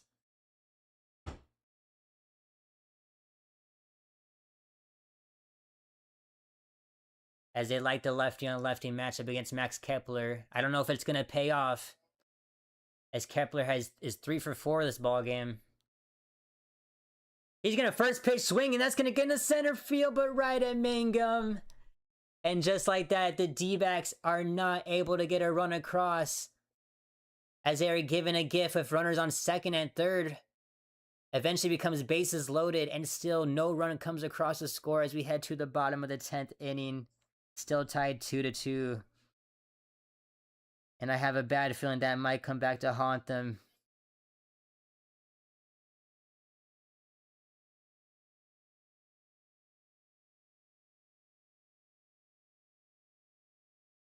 Oh my goodness.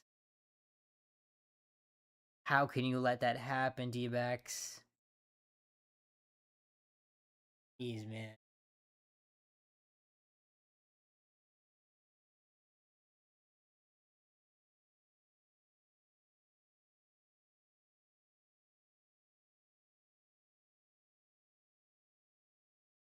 Update around the league.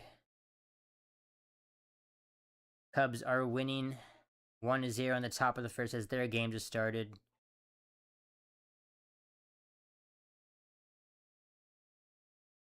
Oh my goodness. The Marlins scored 3 straight runs in the bottom of the 9th, and they walked it off against the Phillies 8-7. I know I don't think you're in the chat anymore, John, but you gotta be loving that, my friend. Blue Jays able to hold off a close game against the Nationals 3-2. Wow, and the Miami Marlins break their 12-game losing streak. Good for them.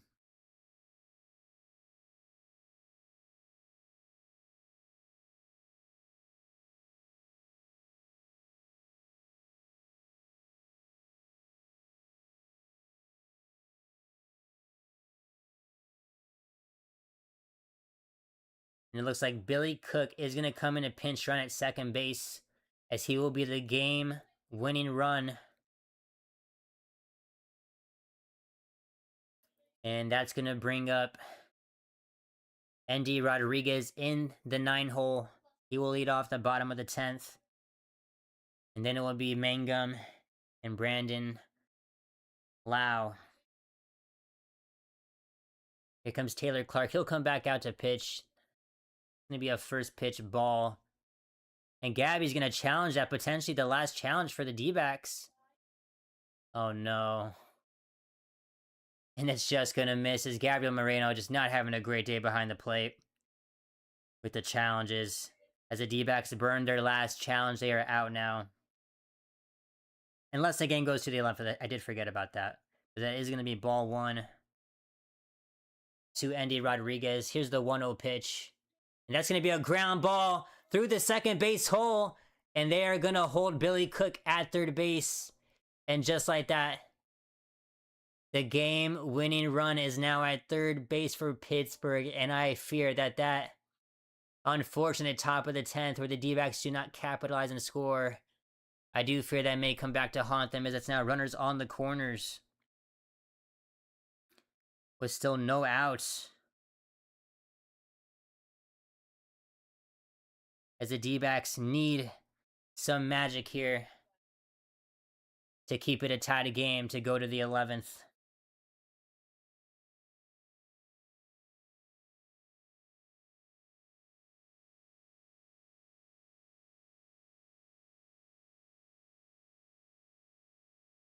And this would be a very unfortunate D-backs loss if that does come into fruition. Here's the first pitch to Mangum. He's going to swing at a first pitch. That's going to go right to Cattell.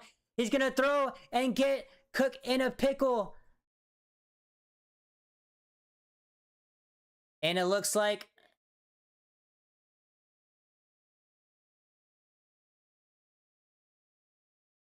they are going to get at least one out there on the pickoff. I'm not sorry, not the pickoff, the pickle. I completely got that wrong. And Andy Rodriguez just not happy with himself. I have no idea why he went on that. It wasn't the slowest hitted ball, but nah, man, he should not have went there. I'm sorry, not Rodriguez. Billy Cook. It looks like it is still going to be runners on the corners, but now it is going to be one out, that as there is some life for the D-backs. It is going to bring up Brandon Lau. One out, runners on the corner still. As the double play ball is in effect. As that changeup misses low and away for ball one.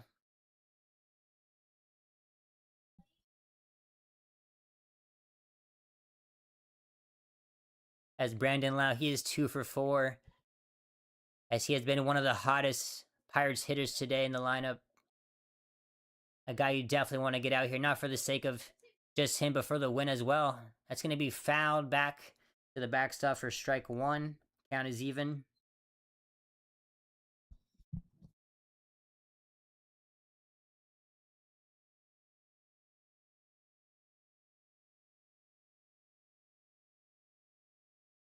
It is going to be 1 ball and 1 strike.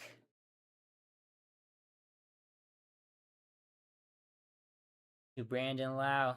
Clark sets. Here's the pitch. And there goes a runner in motion. He's going to fake it. And Mangum will get in the second after the no throw. It's going to be 2 balls and 1 strike to Brandon Lau.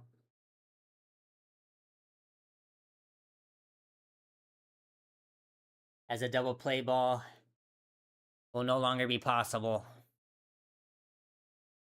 Taylor Clark dealing with a 2-1 count. Here's a pitch to Brandon Lau. That's going to be grounded. Foul down the first base line. It's going to be strike 2. Count is even. And this would be a big strikeout if Taylor Clark can come up with it.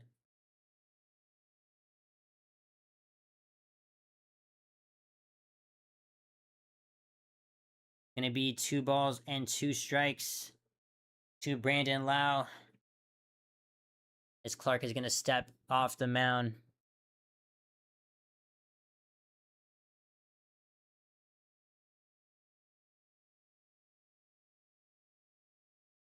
Two balls, 2 strikes to Brandon Lau. Clark sets. Here's the pitch. And that's going to be fouled in front of home plate.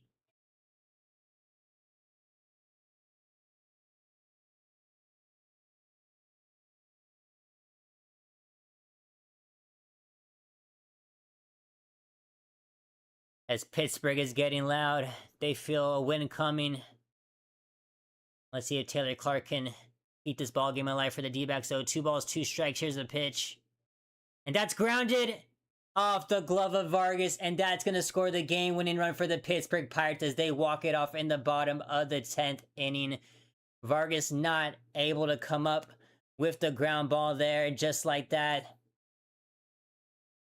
the Pittsburgh Pirates are going to take game 1 in this series, and such an unfortunate game for these Arizona Diamondbacks as they were able to get to not only get runners on second and third in the top of the 10th of 1 out, but they intentionally walk Ketel Marte, and just like that, the D-backs' woes with runners in scoring position comes back to haunt them, and that is a heartbreaking loss for the Arizona Diamondbacks. Oh my goodness, man.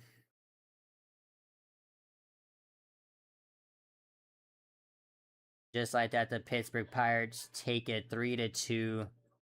What a great game to call, but not the way I wanted this game to go. That is just so unfortunate. I cannot believe that. I don't know how we do not score at least 1 run in the top of the 10th. That is just unacceptable, man.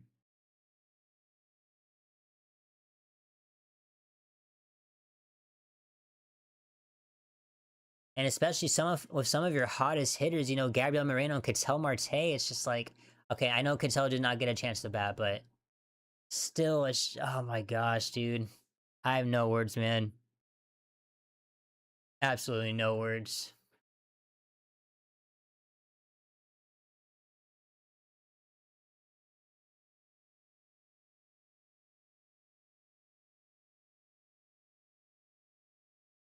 At least I can get my break. I can get my stomach a break for a little bit, but it still very much hurts after that loss. That was such a winnable ball game. You know, I think at the least we should have gotten at least 1 run in the top of the 10th, and then that game is tied after that misplay by Vargas. I don't know, just what happened to the D-backs defense towards the end? I know that Perdomo, you know, play where he drops the ball, it didn't really come back to haunt them as Clark is able to get out of the inning. But, and then you have that Vargas as that ground ball just eats him up. As that absolutely would have been a play at the plate if he's able to field that cleanly. As Pittsburgh Pirate fans go home happy as they take game 1 in this series 3-2 as they walk it off in the bottom of the 10th. D-backs have 8 hits, Pirates have 9. 1 error apiece for both ball clubs. As I don't have much words, I mean, for the first 6 innings was just a big pitcher's duel as both Merrill Kelly and Mitch Keller just great starts for their ball clubs. And the bats kind of came alive late into the game. D-backs take a 2-0 lead. Pirates come back to tie it eventually, and then eventually the D-backs, the Pirates just walk it off. Oh my gosh, man. That is heartbreaking. And it's games like that, especially against the Pirates are 1 game back going into this game, especially against teams fighting for a spot in the wild card race. Not far behind us, we cannot lose these games. And now, in my opinion, we have to win at least two games, the last 2 games in the series. We have to take this series somehow.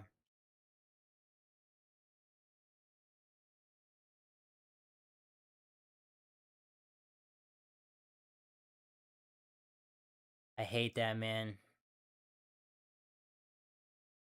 I hate that.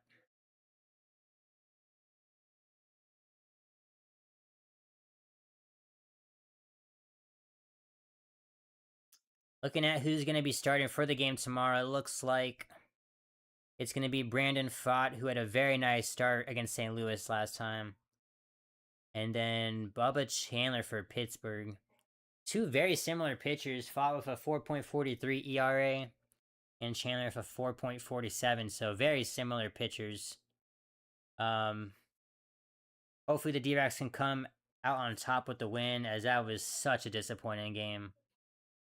I cannot believe they lost that late into the bottom of the 10th. But with that being said, John, I know you're not in the chat anymore. I'm sure you're happy the Marlins come back to walk it off.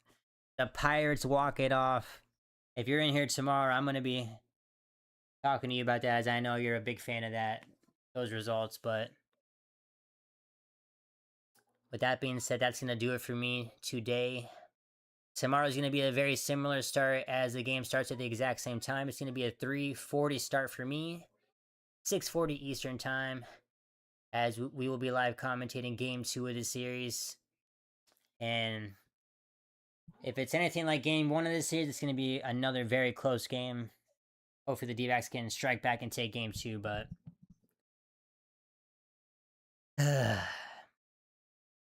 I'm going to go eat a sad dinner after that game. But nonetheless, I appreciate each and every one of you guys for tuning into this live stream, into this live commentary. I will be back, as I mentioned, same time tomorrow, 6:40 Eastern time, 3:40 my time. And yeah, we'll be back for another live commentary. I appreciate each and every one of you guys for tuning into these live streams. I appreciate all the support. It all means the most to me. Hope you guys have a great rest of your day. Be safe out there. Take care, and I'll catch you guys tomorrow. See ya. Aye, man.